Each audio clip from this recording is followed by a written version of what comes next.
Lost est un soigneur médiocre qui ne sait utiliser qu'un seul sort de soin de base, ce qui lui vaut d'être exclu de son groupe et d'être traité de perdant ignorant par les gens qui l'entourent. Un jour, dans la guilde, une fille demande à Lost de former un groupe avec elle, et cela est si surprenant que tout le monde dans la guilde passe d'un état d'esprit à un état d'incrédulité totale. Même Lost ne comprend pas pourquoi elle voudrait former un groupe avec lui, mais la fille lui fait remarquer qu'il tient un panneau de recrutement de groupe, et qu'il est donc clairement à la recherche de membres. La fille s'appelle Narsena et se présente comme une artiste martiale à la recherche d'un membre, mais avant que Lost n'accepte de faire équipe avec elle, la réceptionniste de la guilde arrive en courant et l'interrompt. La réceptionniste s'appelle Amherst, et elle prend Narsena par les épaules pour lui dire à quel point Lost est un minable. Lost est un guérisseur, mais il n'est capable d'utiliser que le sort de guérison de base, bien qu'il soit aventurier depuis son enfance. Il ne sait pas utiliser la guérison de zone ni aucune magie de guérison de haut niveau, si bien que tout le monde le considère comme un imbécile incompétent. Malgré tout, jusqu'à récemment, un groupe appelé Blood of Lightning l'a accueilli parmi ses membres, mais Lost était tellement nul dans son travail qu'il a fini par être mis à la porte, et parce qu'il est considéré comme un raté, plus personne ne veut faire équipe avec lui.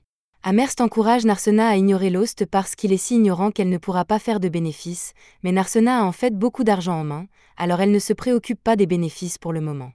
Pour le prouver, Narsena sort son sac plein d'argent pour le montrer à Amherst, et elle n'est manifestement jamais allée à Détroit, car elle se serait fait agresser presque immédiatement.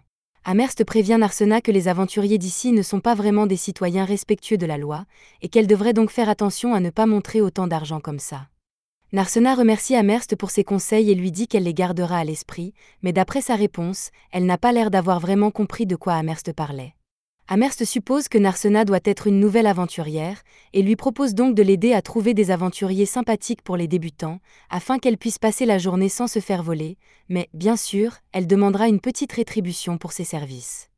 Narsena apprécie l'offre, mais elle a déjà décidé il y a longtemps que Lost était la seule personne avec qui elle formerait un groupe, et elle va donc s'en tenir à lui. Amherst ne pense toujours pas que c'est une bonne idée, mais puisque Narsena insiste tant, elle commence à remplir les papiers nécessaires à la formation de leur groupe. Narsena demande à quoi sert le papier, alors Amherst explique qu'ils doivent remplir le formulaire d'enregistrement pour être officiellement reconnus comme une guilde. Lost remplit sa partie de la paperasse, et une fois qu'il a terminé, il demande à Narsena d'y inscrire son nom.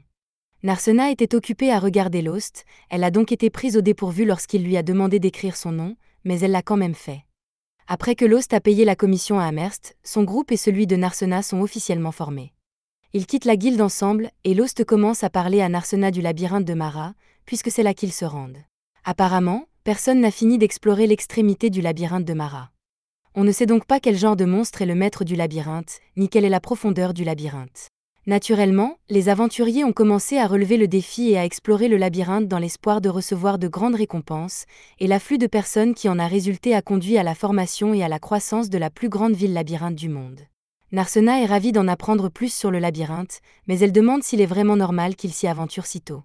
Avant qu'il ne quitte la guilde, Amherst a insisté sur le fait que Lost ne devrait pas l'emmener dans le labyrinthe parce que Narsena est encore une débutante, et Lost se souvient certainement de son conseil, mais il choisit de l'ignorer. En raison de la quantité d'énergie magique qui s'échappe du labyrinthe, les monstres peuvent apparaître à différents endroits de la ville. Ces endroits sont classés comme suit: les montagnes, les forêts, les marécages et les plaines, mais les plaines sont de loin les plus sûres, car seuls les monstres les plus faibles s'y reproduisent. Normalement, un aventurier débutant commencerait par s'entraîner dans les plaines afin de se familiariser avec le combat, mais la zone est si vaste qu'il est difficile d'y trouver des monstres à combattre. En revanche, les monstres apparaissent par dizaines dans le labyrinthe, et tant que vous ne vous enfoncez pas trop profondément, vous ne rencontrerez pas de monstres particulièrement forts. Lost pense donc qu'il sera plus rapide pour Narsena d'acquérir de l'expérience dans ce labyrinthe. Narsena est d'accord avec Lost et ils se rendent tous les deux à l'entrée du labyrinthe, mais avant d'y entrer, Narsena est impatiente de contribuer au groupe, alors elle dit qu'elle va ouvrir la voie puisque les combattants sont censés être à l'avant-garde. Lost n'a pas l'habitude de rester en retrait lorsqu'il entre dans le labyrinthe, mais comme Narsena est si heureuse d'être l'avant-garde, il décide de la laisser s'amuser. Cependant, alors qu'il marche dans les couloirs du donjon, il commence à avoir des doutes, car il ne sait pas si Narsena est réellement capable de se battre ou non.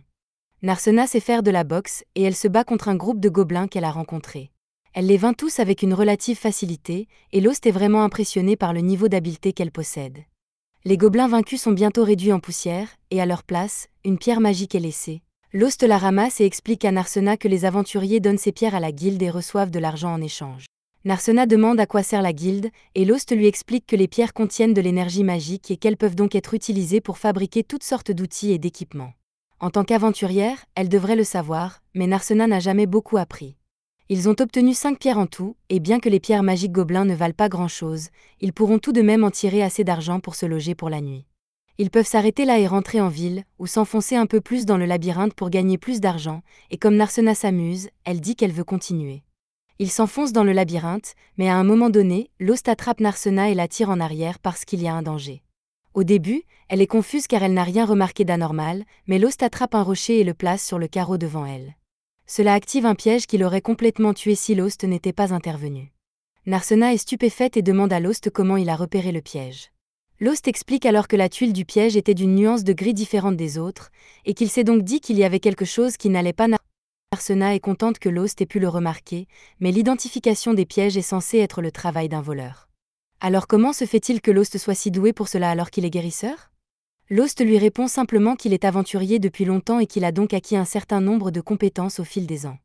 Il continue d'avancer, mais il tombe bientôt sur un ORC qui erre dans les couloirs, ce qui surprend Lost, car les ors sont des monstres de niveau moyen et ne sont donc pas censés apparaître si haut dans le labyrinthe. Narsena demande s'ils doivent s'enfuir, mais Lost ne pense pas que ce soit nécessaire car sa force et celle de Narsena devraient suffire à l'abattre, mais il ne va pas la forcer à faire ce qu'elle ne veut pas faire.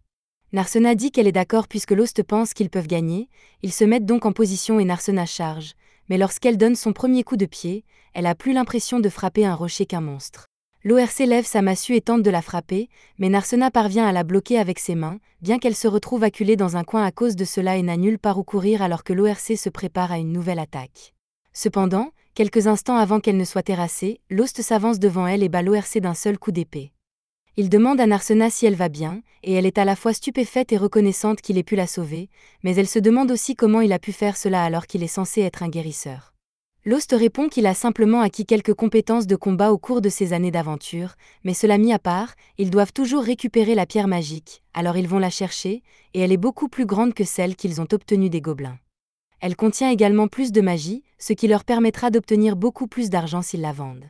Sur ce, Lost lui demande si elle veut s'arrêter là et retourner à la guilde, puisqu'ils ont gagné assez d'argent et qu'elle a fait la preuve de ses compétences.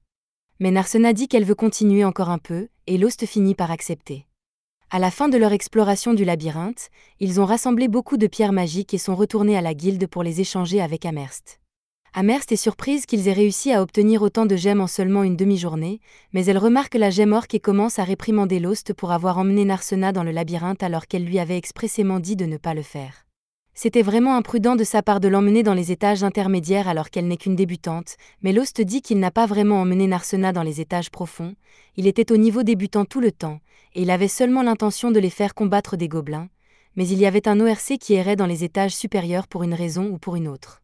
Narsena confirme que Lost dit la vérité, Amherst le croit donc, et son histoire n'est pas si farfelue de toute façon, puisqu'il y a eu beaucoup de rapports similaires de monstres de haut niveau apparaissant dans des zones de niveau débutant.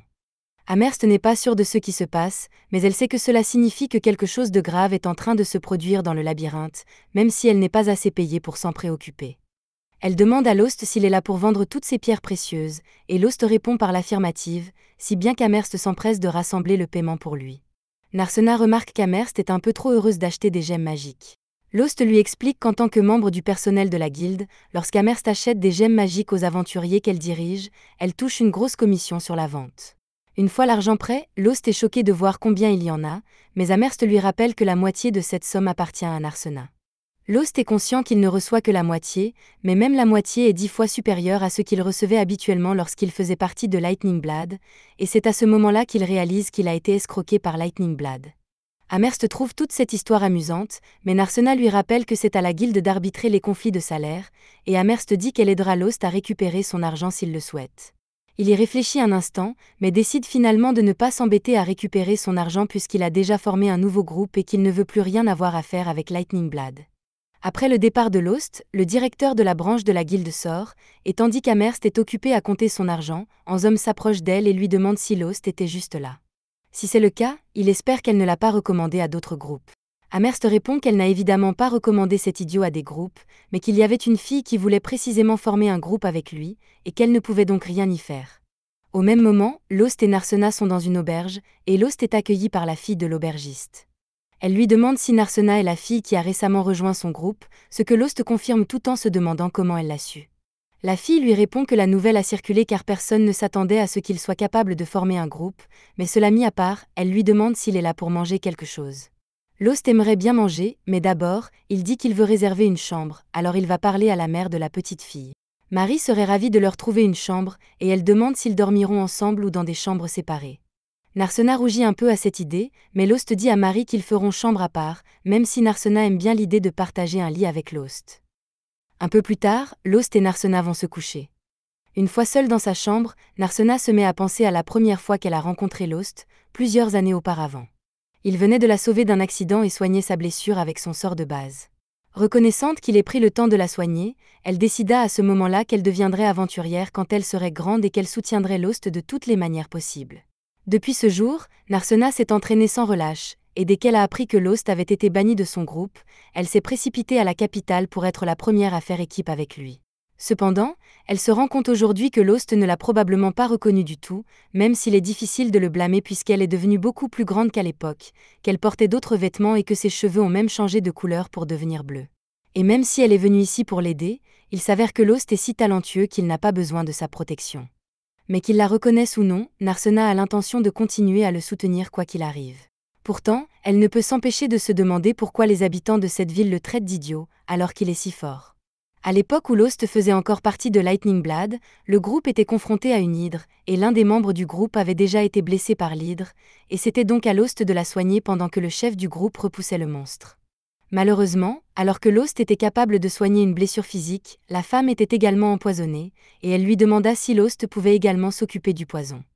Lost s'excuse et lui dit qu'il ne peut pas vraiment se débarrasser du poison, ce qui énerve la femme car cela signifie qu'elle doit se rétablir toute seule. Le chef lui demande d'arrêter de se plaindre et de retourner au combat, car il ne peut pas occuper l'hydra indéfiniment, mais avec un poison toujours présent dans son organisme, la femme n'est pas en état de se battre. Le chef demande à Lost de la remettre en forme, mais Lost répond qu'il ne peut pas le faire et qu'ils auraient dû apporter une potion antidote avec eux. Le chef rétorque qu'il n'en a pas acheté parce que les antidotes coûtent cher et que c'est le travail de Lost en tant que guérisseur. Comme Lost et Saberia ne vont pas beaucoup l'aider maintenant, le chef se tourne vers la mage et lui demande de faire quelque chose pour l'aider, car il ne peut pas s'occuper de l'hydre tout seul. Armia tente alors d'utiliser un sort de flamme, mais il ne fait absolument rien contre l'hydre, si bien qu'elle prend peur et laisse tomber son bâton.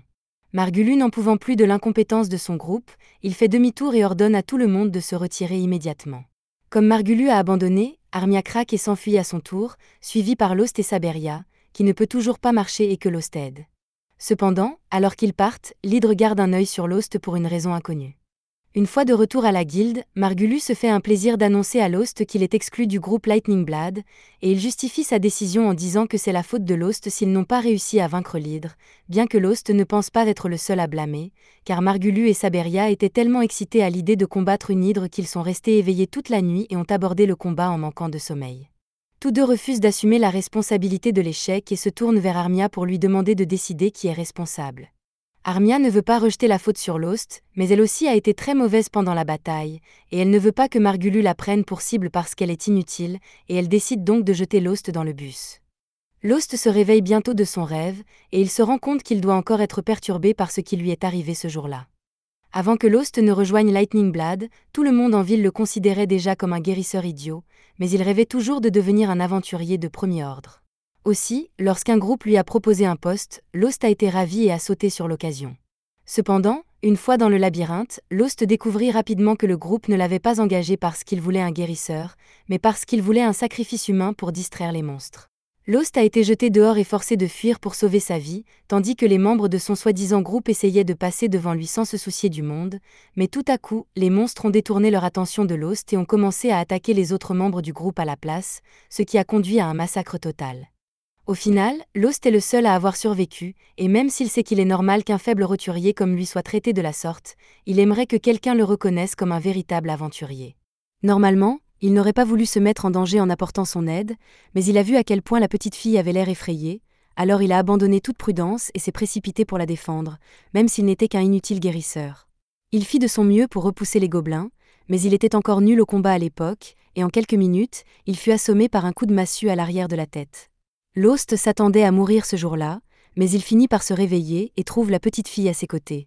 Il se demande comment il peut encore être en vie, Puis il regarde et remarque que l'ordre des chevaliers est arrivé et a vaincu tous les gobelins. Il s'est efforcé de jouer les héros, mais en fin de compte, il semble qu'il soit toujours un idiot absolu, quoi qu'il fasse. Cependant, malgré le fait qu'il n'ait pas fait grand-chose, la fille le remercie quand même parce que ses actions ont permis à l'ordre des chevaliers de gagner du temps pour arriver jusqu'ici, et elle a trouvé très cool la façon dont il s'est jeté dans la bataille pour la sauver. Lost remarque une égratignure sur le bras de la jeune fille, alors il lève la main pour soigner sa blessure, et elle lui en est reconnaissante, mais Lost ne pense pas qu'il mérite d'être félicité parce que soigner est la seule chose qu'il puisse faire. La fille a l'air confuse, alors Lost lui raconte toute sa faiblesse et comment il a été piégé pour aller dans le labyrinthe juste pour servir d'appât, et elle se sent désolée qu'il ait dû subir une telle chose, alors elle se lève et déclare qu'elle deviendra un aventurier à l'avenir et formera un groupe avec lui pour pouvoir protéger Lost. Très vite, la jeune fille est partie avec l'ordre du chevalier, et Lost a compris qu'elle était la fille d'une famille noble, si bien qu'il n'a jamais cru qu'elle deviendrait aventurière ou qu'il la reverrait un jour. Néanmoins, ces paroles lui ont donné du courage et il a décidé de continuer à faire de son mieux pour devenir un aventurier digne de ce nom. Il partit en voyage et se trouva rapidement un mentor. Sous leur direction, il commença son arc d'entraînement et travailla sans relâche pendant d'innombrables heures pour s'améliorer. Même si, en tant que guérisseur, il ne pouvait encore utiliser que les soins de base, il avait développé de nombreuses autres compétences utiles aux aventuriers, si bien qu'il était certain de ne plus être un fardeau pour personne. Lorsqu'il est retourné poursuivre son rêve d'aventurier, le premier groupe qu'il a rejoint était Lightning Blade, mais nous savons tous comment cela s'est terminé, n'est-ce pas? Lost est tout de même reconnaissant envers cette fille, car si elle ne lui avait pas dit ces mots gentils ce jour-là, il aurait probablement abandonné le métier d'aventurier une fois pour toutes, mais ce n'est pas comme s'il avait la chance de la rencontrer à nouveau, et il n'y a aucune chance qu'elle soit devenue une aventurière comme elle l'avait dit. À ce moment-là, Narsena frappe à sa porte, Lost va donc répondre et lui dit qu'elle pensait descendre prendre un petit déjeuner et qu'elle voulait qu'il vienne avec elle, ce qu'il accepte volontiers. Après le petit déjeuner, ils descendent à nouveau dans le labyrinthe, et cette fois-ci, ils se dirigent vers les étages inférieurs. En entrant, Narsena remarque une inscription dans le sol, et il semble que ce soit un cercle de téléportation, bien qu'elle n'en ait jamais vu en personne auparavant. Lost explique qu'il n'y a pas de cercle de téléportation dans tous les labyrinthes, et que celui-ci a probablement été placé là par des magiciens peu après la découverte du labyrinthe, bien qu'il n'ait pas beaucoup d'informations à ce sujet. Narsena demande s'ils peuvent l'utiliser pour se téléporter à différents endroits, et c'est techniquement correct, mais il faut toujours qu'il y ait un cercle de téléportation de l'autre côté pour sortir du labyrinthe. Narsena aimerait bien qu'il y ait un cercle de téléportation dans la ville pour qu'il n'ait pas à marcher jusqu'ici, mais les connaissances utilisées pour créer ces cercles ont été perdues il y a des centaines d'années, et il n'y a donc aucun moyen d'en fabriquer de nouveaux. Ils s'engagent tous les deux dans le cercle de téléportation et, après un flash lumineux, ils apparaissent à l'un des étages inférieurs. Lost explique à Narsena qu'il s'agit d'un étage intermédiaire, et que les monstres qui s'y trouvent seront bien plus forts que les gobelins qu'elle a combattus hier. Lost et Narsena commencent à se frayer un chemin à travers l'étage, mais Narsena s'égare et tente de frapper une liche, mais Lost la met en garde. Les liches sont des monstres constitués d'énergie spirituelle pure, les attaques physiques ne fonctionnent donc pas sur elles. Lost suggère qu'ils se replient puisqu'ils n'ont rien qui puisse endommager la liche, mais Narsena dit qu'elle a en fait un tour dans sa manche qui pourrait fonctionner contre elle. Lost décide de lui faire confiance, et tous deux s'affrontent à la liche, Lost se plaçant en tête pour servir d'appât. Il se met alors à courir, et alors que la liche le poursuit, il passe à côté de Narsena, qui se prépare à terrasser la liche. Tous les êtres humains possèdent en eux une forme d'énergie spirituelle appelée prana. En tant qu'artiste martial, Narsena s'est suffisamment entraîné pour pouvoir contrôler le prana présent dans son corps et l'utiliser comme une arme en recouvrant ses poings. Ainsi, lorsqu'elle attaque la liche, elle la transperce de part en part, et elle ne tarde pas à la désintégrer comme n'importe quel autre monstre et à laisser tomber sa pierre magique. Lost se précipite pour l'examiner, et elle semble aller parfaitement bien, à part la blessure qu'elle a reçue au bras. Lost lui dit de ne pas bouger car il veut essayer quelque chose. Il sort donc un objet magique qui augmente les effets des sorts de guérison et l'utilise pour soigner les blessures de Narsena. Ils retournent ensemble à la guilde pour montrer les pierres à Amherst, qui est choqué qu'ils aient réussi à vaincre une liche, mais qui est également ravi de la commission qu'elle va toucher sur cette vente. Lost et Narsena reçoivent beaucoup plus d'argent qu'ils ne l'espéraient, ils sont donc de très bonne humeur et commencent à rentrer à l'auberge, mais en chemin, ils tombent sur une bagarre qui se déroule au milieu de la rue.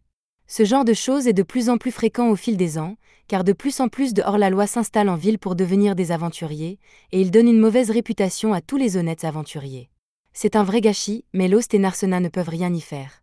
Lost leur propose donc de profiter de leur argent et de s'offrir un bon dîner ce soir. Un peu plus tard, Lost et Narsena sont assis à leur table et on leur a servi l'un des meilleurs plats de Marie. Pendant qu'ils mangent, Narsena dit qu'elle a une question à poser. Elle montre le pilier de pierre géant à l'entrée de la ville et demande ce que c'est. Elle a d'abord pensé qu'il s'agissait d'un bâtiment, mais il n'y a ni fenêtre ni porte, et il ne ressemble pas non plus à un monument. Lost partage sa confusion et explique qu'il ne sait pas non plus ce que c'est. Un jour, il a eu la curiosité de poser des questions à l'un des ouvriers pendant la construction, mais les ouvriers ne savaient pas à quoi elle servait ni qui payait pour la faire construire. Narsena n'arrive pas à croire qu'une telle chose soit possible, mais apparemment, un agent s'est simplement présenté un jour avec de l'argent et des plans, et personne n'a jamais rencontré le bailleur de fonds.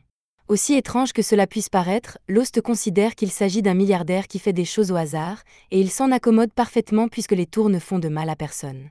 Mais il aurait aimé qu'une partie de cet argent serve à construire un mur pour la ville, puisqu'elle n'en a pas. Narsena est d'accord pour dire qu'un mur pour la ville serait bien, mais en même temps, elle ne pense pas qu'il y ait de quoi s'inquiéter car, avec le nombre d'aventuriers qui vivent dans cette ville, qu'il s'agisse de monstres ou de voleurs qui attaquent, elle est sûre qu'ils seront capables de repousser toutes les menaces. Après le dîner, ils retournent tous les deux dans leur chambre, mais avant que Lost n'aille se coucher pour la nuit, Narsena le rappelle. Elle a manifestement quelque chose à dire, mais elle ne peut pas se résoudre à le faire, alors elle lui souhaite bonne nuit et va se coucher.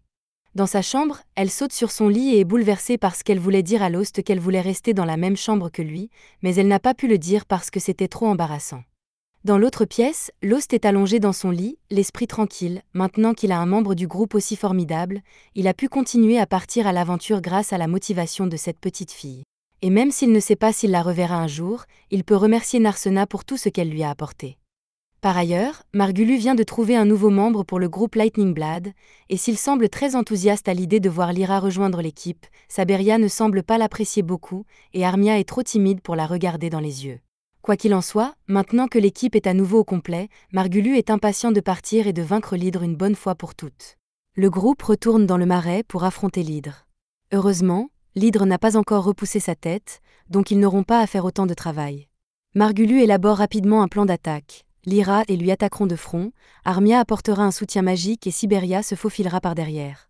Il est sur le point de se lancer dans l'action, mais Lyra demande un temps mort car il est hors de question qu'elle soit en première ligne d'une attaque en tant que guérisseuse. Margulu est confus car Lost a toujours combattu en première ligne avec eux, et Lyra n'arrive pas à croire qu'ils forcent leur ancienne guérisseuse à combattre en première ligne, mais Lost n'a jamais semblé s'en préoccuper. En fait, Siberia se souvient que Lost a parfois porté de très bons coups et que c'est lui qui a coupé la tête de l'hydre. Lyra n'en revient pas, mais Margulu ne s'attend pas à ce qu'elle fasse une chose pareille. Si elle dit qu'elle ne peut pas se battre en première ligne, il n'y voit pas d'inconvénient. Cependant, pour s'en assurer, il lui demande si elle est capable de lancer le sort de détoxification pour contrer le poison de l'hydre, et c'est quelque chose qu'elle peut effectivement faire. Margulu demande donc à tout le monde de se mettre en position pour tuer l'hydre aujourd'hui. De retour en ville, Lost et Narsena reviennent de leur dernier voyage dans le labyrinthe, et Amherst est ravi de voir qu'ils ont ramené plus de pierres précieuses à lui vendre. Cependant, elle rappelle à Lost qu'il ne doit pas pousser Narsena trop loin car elle n'est encore qu'une nouvelle aventurière, et Lost lui assure qu'il fait très attention aux combats qu'ils engagent. Amherst est ravi d'entendre qu'ils sont prudents, mais il y a toujours une limite à ce que l'on peut faire avec un groupe de 2, alors elle suggère que Lost et Narsena devraient penser à recruter de nouveaux membres pour leur faciliter la tâche. Lost est d'accord pour dire qu'un plus grand nombre de membres faciliterait les choses, mais en fin de compte, il décide que cela ne vaut pas la peine puisque Narsena et lui gagnent déjà beaucoup d'argent. Amherst admet qu'il a raison car, avec les sommes qu'ils ont gagnées récemment, il pourrait probablement louer une maison au lieu de rester dans une auberge s'il le voulait. Narsena ne savait pas qu'il était possible de louer une maison en ville, alors Amherst explique qu'il y a une limite à la quantité d'équipements et d'objets que l'on peut stocker dans une auberge, mais que ce n'est pas un problème quand on a une chambre privée, même si c'est assez cher. La vraie valeur de l'auberge réside dans la présence d'un groupe d'hommes et de femmes, car l'intimité supplémentaire permet de s'adonner à de nombreuses activités nocturnes. Narsena semble soudain très intéressé par la location d'une maison privée, mais comme Lost n'a pas réagi, Amherst doute que des activités nocturnes soient possibles dans ce cas. En parlant de maison privée, Lost se souvient que Lightning Blood en avait une aussi, mais qu'il l'avait forcé à dormir dans le placard, ce qui n'était pas très confortable pour lui. Amherst se moque des mauvais traitements infligés à Lost, mais si cela peut le rassurer, elle lui fait savoir qu'il a eu beaucoup de chance d'être banni de Lightning Blood. Depuis qu'il a été expulsé, Margulu et les autres membres de Lightning Blood n'ont pas réussi à accomplir la moindre mission. Margulu ne comprend pas pourquoi, mais Lyra voit bien qu'il est trop bête pour se rendre compte qu'il n'est pas assez fort pour affronter une hydre. Margulu l'entend et s'apprête à hurler à nouveau, mais Lyra lui demande de se taire, sinon elle ne pourra pas se concentrer sur le rétablissement d'Armia. Armia a été gravement blessée et empoisonnée, Lyra doit donc se concentrer. Pendant ce temps, Siberia dit à Margulu que, même si elle déteste l'admettre, Lost a peut-être été plus utile qu'on ne l'a cru. Même s'il était nul en guérison, il était capable de faire le travail à la fin, et il n'a pas remarqué qu'il l'escroquait de son argent, il était donc le membre parfait du groupe. Margulu regrette que Lost n'ait pas démissionné, mais Siberia lui rappelle que c'est lui qui a expulsé Lost du groupe, et qu'il l'a fait savoir à grand renfort de publicité. Margulu l'avait complètement oublié, mais si c'est lui qui a mis Lost à la porte, il pense qu'il devrait être facile de le faire revenir. Il suffit de demander, et il est sûr que Lost rejoindra le groupe immédiatement car, après tout, ce sont les fameuses lames de la foudre, et personne ne refuserait une invitation à rejoindre le groupe. Cependant, Siberia commence à se demander si elle veut rester dans le groupe à ce stade. Le lendemain matin, Lyra a enfin fini de guérir Armia, qui se réveille et la remercie pour sa guérison, mais Lyra est simplement heureuse d'avoir pu l'aider. Elle lui demande si Armia se sent assez bien pour manger, et comme c'est le cas, Lyra descend lui chercher de la nourriture. Lorsqu'elle descend pour demander où est stockée la nourriture, elle se rend compte que Siberia et Margulu sont partis et qu'elle n'a aucune idée de l'endroit où ils sont allés. Margulu et Siberia sont actuellement à la guilde, et Margulu proclame haut et fort qu'il est prêt à permettre à Lost de revenir dans son groupe. Une fois de plus, tout le monde s'arrête et regarde avec incrédulité, et Lost est le plus choqué de tous, alors il demande à Margulu de se répéter parce qu'il n'a pas pu dire quelque chose d'aussi stupide. Margulu se répète, et les oreilles de Lost ne l'ont pas trompé, mais il ne sait toujours pas quoi répondre à une demande aussi ridicule. Au même moment, Narsena et Amherst voient ce qui se passe, et Amherst explique que le blond est le chef du groupe qui a mis Lost à la porte, et qu'il essaie à nouveau de le faire revenir en se montrant condescendant. Lost n'est manifestement pas intéressé par le discours de Margulu, mais avant qu'il ne puisse dire quoi que ce soit, Margulu suppose qu'il est peut-être contrarié par le fait qu'ils l'ont escroqué de son salaire alors qu'il était dans leur groupe, alors Margulu s'excuse et agit comme s'il s'agissait d'un accident honnête. Il promet que Lost recevra une part équitable cette fois-ci, et qu'ils auraient bien besoin de son aide car le nouveau guérisseur que Margulu a engagé n'est pas très utile au combat. Siberia pense qu'il est impossible que Lost accepte la demande de Margulu, mais à sa grande surprise, Lost remercie Margulu pour son offre. Narsena refuse de se laisser voler Lost, alors elle se précipite devant lui et commence à crier à Margulu, disant que Lost ne rejoindra plus jamais son groupe. Lost lui touche l'épaule et dit à Narsena qu'elle n'a pas à s'inquiéter de son départ. Il se tourne ensuite vers Margulu et lui dit qu'il l'a remercié par politesse, mais qu'il ne veut plus jamais faire partie de son groupe. Margulu n'arrive pas à croire qu'il a été rejeté, alors il commence à se désespérer et accuse Narsena d'essayer d'utiliser Lost parce qu'elle a réalisé qu'il était vraiment utile de l'avoir près de soi. Toutes les remarques agressives de Margulu commencent à énerver Lost, qui saisit la main de Margulu et l'avertit que s'il fait quoi que ce soit pour blesser Narsena, Lost s'assurera que son corps sera mutilé au point d'être méconnaissable. Lost se retourne alors pour partir, et Narsena s'arrête une seconde pour le rappeler une dernière fois au visage de Margulu. Après leur départ, Margulu ne sait plus quoi faire, mais il veut toujours vaincre cet hydre. Il demande donc à Amherst de lui recommander un nouvel aventurier pour son groupe, de préférence un aventurier capable de se battre en première ligne à ses côtés. Amherst ne veut vraiment pas avoir affaire à lui, mais il semble qu'elle n'aura pas à le faire car un aventurier sort de la foule, et ce type a l'air d'avoir accompli toutes les quêtes secondaires avant de venir ici. L'homme mystérieux propose de rejoindre son groupe et demande à Margulu s'il est satisfait de son niveau de force. Margulu examine l'homme et constate qu'il a l'air fort, mais pour s'en assurer, il va devoir tester ses compétences à l'épée. Il dégaine son épée et charge l'homme, mais d'un simple coup d'épée, l'homme désarme Margulu et le fait passer pour un idiot devant toute la guilde. Après s'être remis de son embarras, Margulu déclare qu'il acceptera l'homme dans son groupe. Cependant, Siberia ne pense pas que ce soit une bonne idée de faire confiance à un homme qui porte un masque en permanence, mais Margulu dit qu'ils n'ont pas le choix car s'ils ne battent pas cet hydre, la réputation de Lightning Blaze en tant que groupe fort va sombrer comme une pierre. Celui-ci lui répond qu'il s'appelle Shig.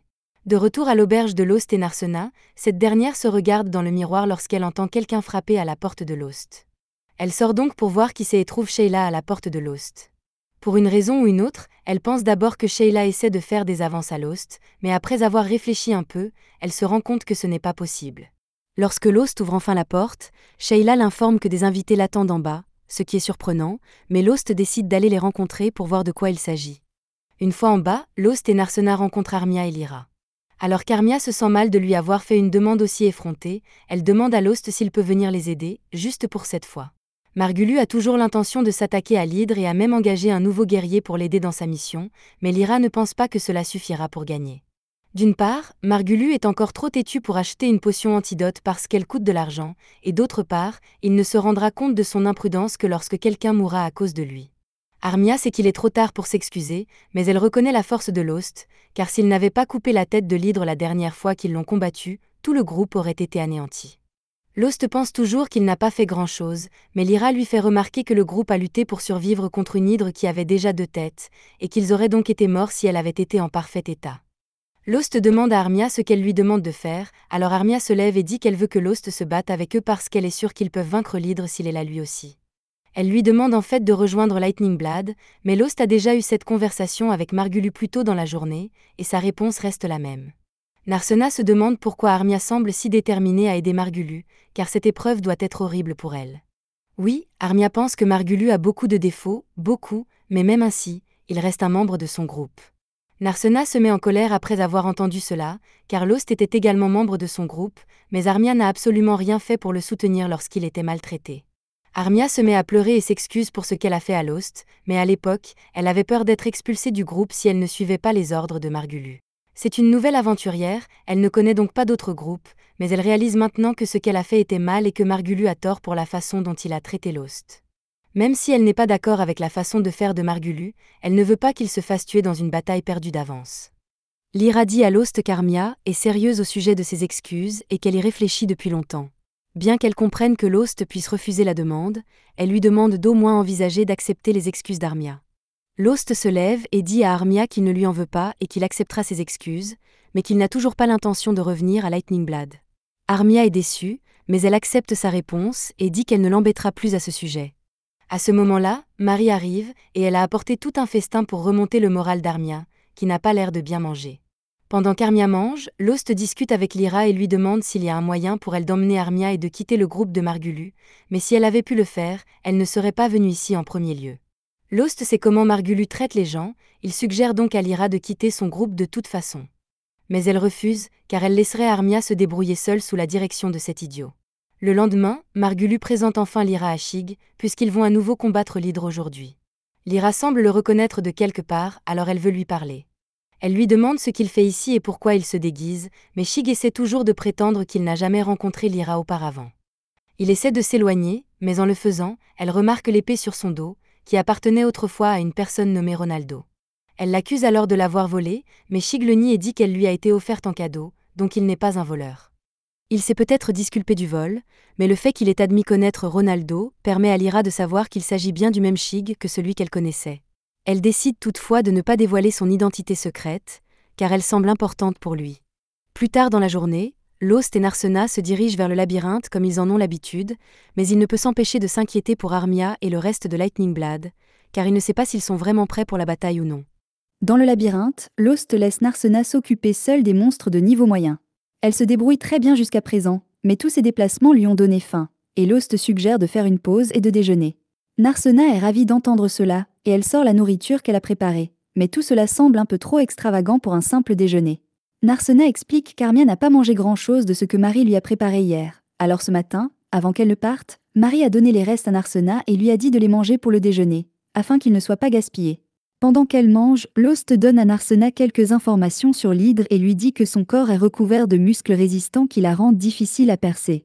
Elle est également venimeuse et possède des écailles qui dévient les attaques physiques et magiques. Cela semble vraiment difficile à combattre, et Narsena se demande si Armia va s'en sortir dans un combat contre un tel monstre. Mais Lost dit qu'il n'y a pas lieu de s'inquiéter, un antidote pour le venin de l'hydre a été développé et est vendu à Marma, donc l'empoisonnement ne sera pas un problème, mais Narsena lui rappelle que Margulu a quand même refusé de l'acheter. Lost a un peu oublié cela et Lightning Blade est un peu foutu s'ils sont empoisonnés, alors ils devront compter sur le sort de désintoxication de Lyra à la place. Narsena commence à s'inquiéter pour Armia et Lightning Blade et il lui assure que le groupe se débrouillera très bien sans lui. Margulu est peut-être un idiot, mais c'est un bon épéiste quand il se prépare et Siberia est rapide, elle devrait donc pouvoir éviter la plupart des attaques de l'hydre. De toute façon, cela n'a rien à voir avec Lost, et c'est quelque chose que Lightning Blade doit gérer par elle-même, et ils s'en sortiront probablement. Lost se lève et dit qu'il devrait continuer, mais Narsena lui dit qu'elle en a assez d'explorer toujours le même labyrinthe et qu'elle veut essayer quelque chose de nouveau. Il se trouve qu'il y a un marais tout près, et elle veut y aller sans raison particulière, et certainement pas parce qu'elle s'inquiète pour Armia. Pendant ce temps, dans le marais, Lightning Blade affronte l'hydre, et grâce à ses compétences exceptionnelles, Shig parvient à blesser gravement l'hydre et aurait pu l'abattre à l'instant même, mais il choisit de se retenir et retourne au sol. Margulu demande à Shig pourquoi il n'a pas achevé l'hydre, et Shig a ses raisons. Pour convaincre Margulu, il lui dit qu'il serait beaucoup plus cool que ce soit le chef du groupe qui tue l'hydre, et Margulu accepte en fonçant pour l'attaquer à nouveau. Lyra aimerait que Margulu ne se précipite pas toujours vers l'avant, mais Siberia lui répond qu'il est comme ça. Lyra a fini de la soigner, Siberia peut donc retourner au combat, et d'après ce que Lyra peut dire, Shig est la personne la plus forte du groupe, mais il ne semble pas avoir l'intention de reprendre le combat, alors c'est aux autres d'en finir avec l'hydre. Si Siberia réussit à distraire l'hydre suffisamment longtemps, la stratégie d'attaque frontale de Margulu fonctionnera. Armia occupe également l'hydre avec sa magie, et si les choses continuent ainsi, l'équipe finira par l'emporter. Mais alors que tout allait pour le mieux, l'hydre lance un rocher et fait tomber Armia au sol. Armia est tellement effrayée que la peur commence littéralement à s'échapper de son corps. Les monstres se nourrissent de la peur des humains, et normalement, on ne devrait pas pouvoir voir une telle peur, mais elle est visible à cause d'une quantité anormalement élevée de mana dans la zone. Une telle concentration de mana ne devrait être possible que dans le labyrinthe, mais l'hydre en profite pleinement et commence à évoluer. C'est vraiment un spectacle effrayant, et aucun des autres n'est capable de gérer cela tout seul, alors Shig décide d'intervenir. Il demande à Lyra de s'occuper d'Armia et dit à Margulu qu'il doit se retirer immédiatement, mais Margulu refuse de reculer, car ils ont déjà fait beaucoup de dégâts à l'hydre, et il ne devrait pas être difficile de l'achever avant qu'elle ne se transforme. Il saute en l'air et tente de trancher la tête de l'hydre, mais lorsque son épée touche la tête du monstre, celle-ci se brise et Margulu se retrouve sans défense alors que l'hydre s'apprête à contre-attaquer. Cependant, avant que l'hydre ne puisse porter un coup fatal, Lost arrive et dévie son attaque, ainsi que Narsena. L'hydre recule momentanément, et Shig remercie Lost pour son aide, mais dit « Nous allons nous occuper de tout à partir d'ici », et il veut que Lost aille voir Armia, puisqu'elle est blessée. Lyra a déjà commencé à soigner Armia, mais les dégâts qu'elle a subis sont importants, et les sorciers sont résistants à la magie, donc la magie de Lyra n'est pas très efficace. Lost propose de soigner Armia à sa place, et Lyra le laisse faire, mais elle ne voit pas à quoi cela servirait, puisque la magie de guérison de base sera toujours inefficace dans ce cas. Cependant, à sa grande surprise, Lost se met à spammer il jusqu'à ce qu'Armia commence à se rétablir. C'est la chose la plus absurde qu'elle ait vue de toute la journée, mais Margulu et Siberia n'y voient rien d'étrange, car c'est ainsi que Lost utilise toujours la magie de guérison, et il pensait donc que c'était une pratique courante. Lyra explique que non seulement il est extrêmement difficile de superposer des sorts de soins comme cela, mais qu'elle n'a jamais entendu dire que cela améliorait l'efficacité d'un sort de soin. Grâce à Lost, Armia se réveille bientôt, et elle est vraiment heureuse de voir Lost, elle le remercie d'être venu l'aider, mais elle s'évanouit à nouveau. Lost s'étant occupée de la plupart de ses blessures, elle n'a plus qu'à dormir un peu pour reprendre des forces. Mais alors que Lost pensait que son travail était terminé, l'hydre pousse un cri de guerre, qui se traduit approximativement par Lost. « Viens vers moi, mon frère. Je veux une revanche. » Shig allait la tuer lui-même, mais comme elle semble en vouloir à Lost, il lui demande s'il veut le faire à sa place. Lost accepte de combattre l'hydre et puisque Lost y va, Narsena dit qu'elle se battra aussi. Rien de ce que Lost dira ne la fera changer d'avis, alors il la laisse combattre à ses côtés, mais à la condition qu'elle batte en retraite instantanément si elle se sent en danger. Comme il a été décidé que Lost et Narsena se battraient contre l'hydre, Shig demande aux autres de ne pas s'impliquer dans la bataille pour leur propre sécurité. Narsena donne le premier coup de poing pour désorienter l'hydre, et Lost suit en tailladant l'une des têtes de l'hydre. Margulu décide lui aussi de se joindre au combat, il charge l'hydre et utilise son épée pour trancher l'une de ses têtes. Margulu est stupéfait, car Shig est beaucoup plus fort qu'il ne le pensait, mais même si Shig est fort, il se demande comment l'épée de Shig est restée intacte alors que la sienne s'est brisée au contact de l'hydre. Lyra lui explique que Shig utilise une épée magique spéciale, bien plus puissante que n'importe quelle arme ordinaire. Les épées magiques étant extrêmement rares, Margulu se demande qui est Shig et comment il a pu se procurer une telle épée. Le combat continue, et Narsena tente de donner un nouveau coup de poing sur le sternum de l'hydre, mais elle perd pied, ce qui permet à l'hydre de prendre l'avantage et de l'assommer. L'hydre pourrait la tuer, mais au lieu de cela, elle fixe Lost et lui fait comprendre qu'elle en a marre de se faire sauter dessus, et qu'elle veut un combat à la loyale, sinon elle va tuer Narsena sur le champ. Saberia n'arrive pas à croire que l'hydre soit assez intelligente pour non seulement communiquer par vibration, mais aussi pour savoir comment prendre un otage. Lost n'a pas d'autre choix s'il veut assurer la sécurité de Narsena. Il demande donc à Shig et Lyra de ne plus intervenir à partir de maintenant. Lost attaque alors l'hydre tout seul, mais très vite, il est terrassé par l'hydre à son tour. Shig s'attendait à ce que Lost soit plus impressionnant, mais si c'est vraiment tout ce que Lost a à offrir, il est prêt à terrasser l'hydre. Cependant, alors que Lost est sur le point de perdre connaissance, il tend la main vers Narsena pour la protéger, et tout à coup, de l'énergie commence à sortir de son corps et il se relève pour faire face à l'hydre. Quelque chose est clairement différent chez Lost, mais avant que l'hydre ne puisse réagir, Lost s'élance vers l'avant et tranche toutes les têtes de l'hydre d'un seul mouvement fluide. Une fois l'hydre vaincu, Lost perd à nouveau connaissance et lorsqu'il se réveille, Narsena se tient à ses côtés et lui demande s'il va bien. Il répond qu'il va bien, mais qu'il est plus inquiet pour la santé de Narsena qui a été directement touchée par l'hydre. Narsena répond qu'elle va parfaitement bien, mais seulement parce que Lyra a apporté une potion d'antidote pour les cas d'urgence et ce truc était cher, alors Lyra dit qu'elle le lui fera payer plus tard. Cela mis à part, elle demande à Lost ce qui lui est arrivé tout à l'heure, mais Lost n'a aucune idée de ce dont elle parle. C'est alors que Margulius interpose, complimente Lost sur sa force et tente de le convaincre de rejoindre son groupe. Lost lui coupe la parole en disant qu'il ne rejoindra jamais le groupe de Margulu, mais Margulu continue à parler. Il dit que de nombreuses pierres magiques de grande valeur ont été larguées par l'hydre et qu'il est prêt à se séparer de Lost s'il se joint à eux. Lost trouve étrange que Margulu n'ait l'intention de partager la récompense qu'en trois, alors il lui demande ce qu'il veut dire par là. Margulu répond qu'il ne partagera la récompense que pour lui, Saberia et Lost, et que les autres n'auront rien.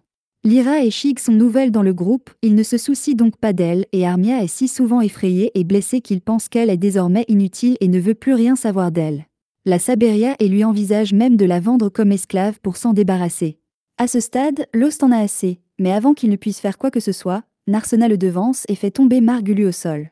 Margulu commence à crier que les règles de la guilde interdisent aux aventuriers de s'attaquer les uns les autres, et qu'il va donc dénoncer Narsena à la guilde et la faire expulser.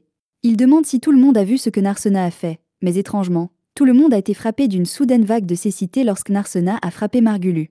Ce qu'ils ont vu, en revanche, c'est que Margulu et Saberia parlaient de vendre Armia comme esclave et il y a des lois contre cela ici, donc ils sont tous les deux coupables de tentative de trafic d'êtres humains. Shig ne pouvait pas ignorer un crime aussi odieux et c'est pourquoi il les a mis en état d'arrestation.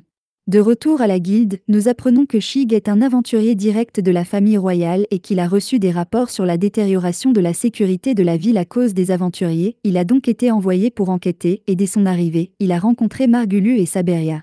Lyra lui demande ce qu'il adviendra de ces deux-là et selon les règles, non seulement ils seront automatiquement expulsés de la guilde, mais ils seront également accusés de trafic d'êtres humains, ce qui pourrait conduire à une peine de prison à vie avec travaux forcés dans le meilleur des cas pour eux. Margulu et Saberia commencent à paniquer et à supplier Shig de les épargner car ils ne peuvent pas se permettre de passer le reste de leur vie en prison. Ils ont l'air si pathétiques que Lost commence à avoir pitié d'eux et demande à Shig s'il peut lui parler à l'extérieur une seconde. Shig accepte et demande de quoi Lost veut parler. Lost explique alors que ces deux-là ne sont peut-être pas les personnes les plus honnêtes, mais que tout comme lui, ils ont un jour rêvé de vivre en tant qu'aventuriers. Cependant, à un moment donné, leur rêve s'est transformé en celui de devenir de grands aventuriers, ce qui les a conduits à être obsédés par la célébrité et la fortune. Pour Lost, Margulu et Saberia n'ont pas toujours été comme ça. Alors que la plupart des gens les auraient abandonnés, Lost veut leur donner une nouvelle chance de devenir de bons aventuriers et demande à Shig de les laisser partir avec un avertissement. Shig ne comprend pas comment Lost peut être aussi indulgent, mais puisque c'est ce qu'il veut, il libère Margulu et Saberia.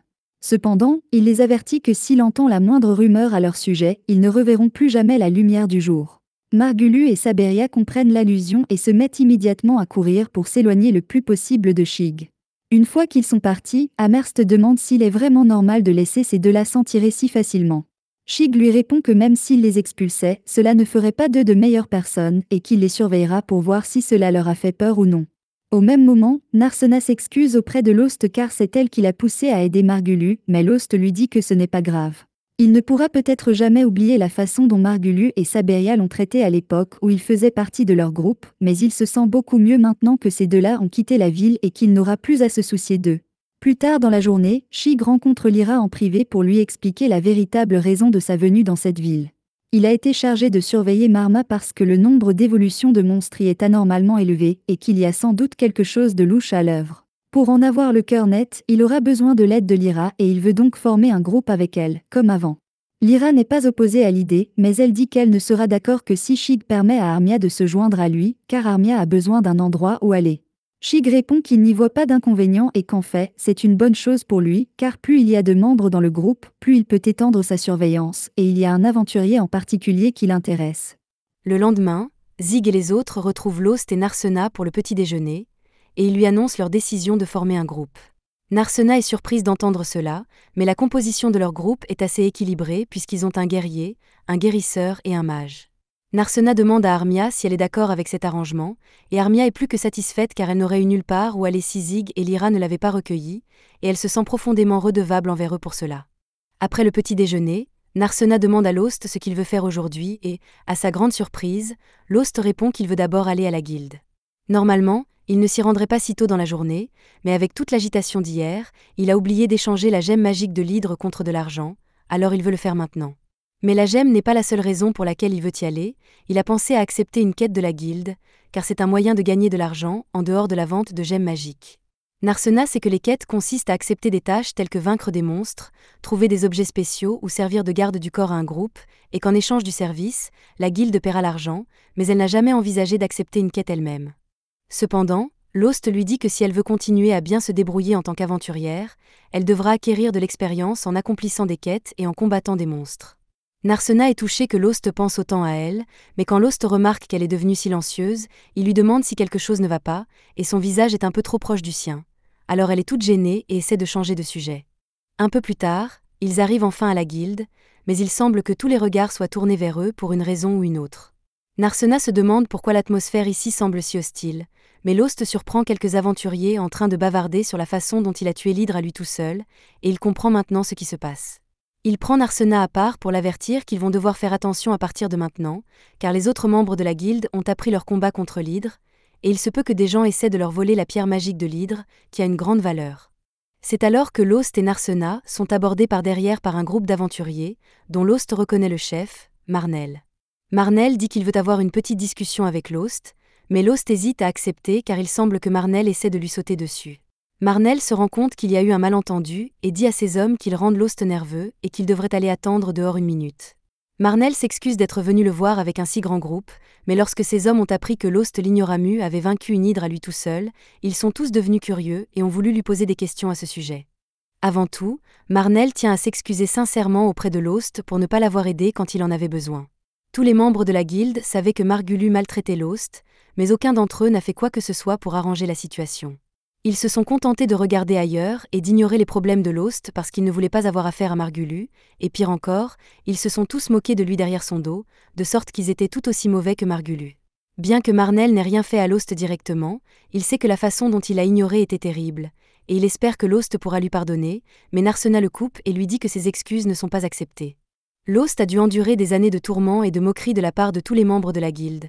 Alors s'ils veulent être pardonnés, Narsena leur dit qu'ils doivent tous se mettre à genoux et les supplier pendant 3 jours d'affilée. Lost supplie Narsena de ne pas aller trop loin, car si elle les oblige à le faire, tout le monde pensera que Lost est le méchant.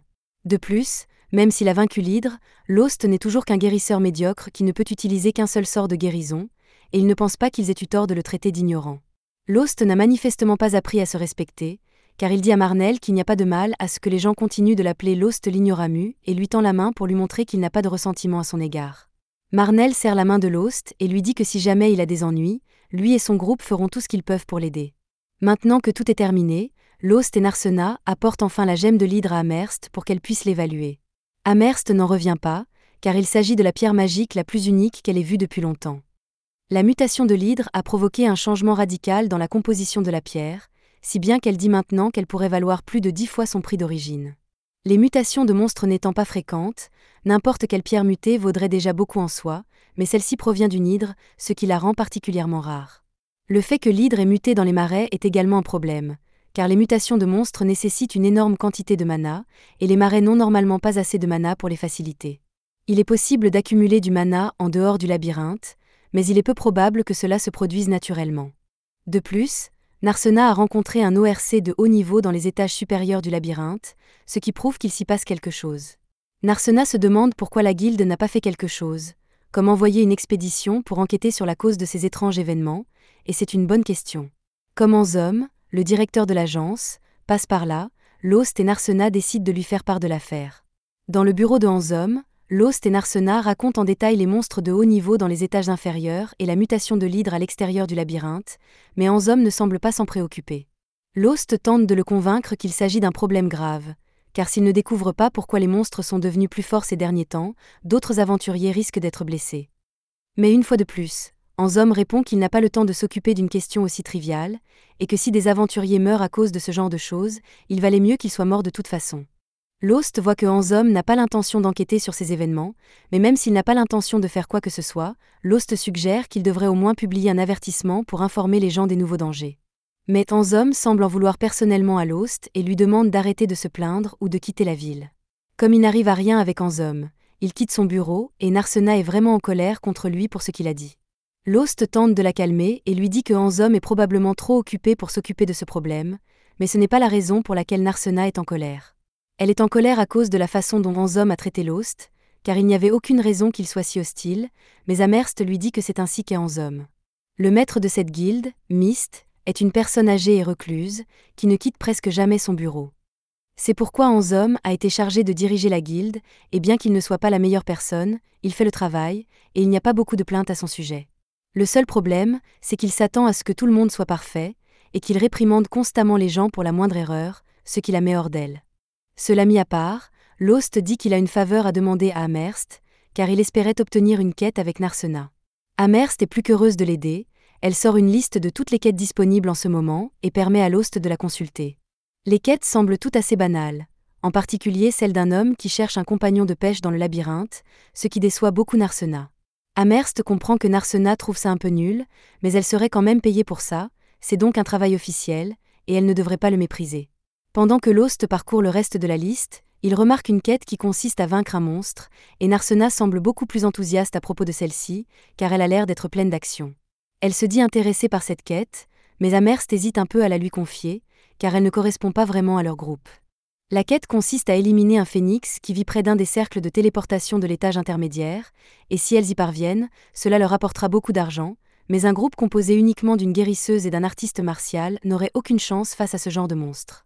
Lost est d'accord avec Amherst sur ce point, car il serait pratiquement impossible de vaincre un phénix volant sans attaquant à longue portée.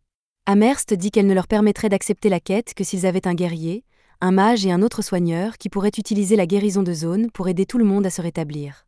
Lost y réfléchit un instant, et il se trouve qu'il connaît un groupe composé d'un guerrier, d'un mage et d'un soigneur qui pourrait l'aider dans sa quête. Un peu plus tard, Lost rencontre Zig et les autres pour discuter de la mission d'asservissement des phénix. Lyra et Zig semblent d'accord avec cette mission, d'autant plus qu'il sera plus facile pour Zig de garder un œil sur Lost.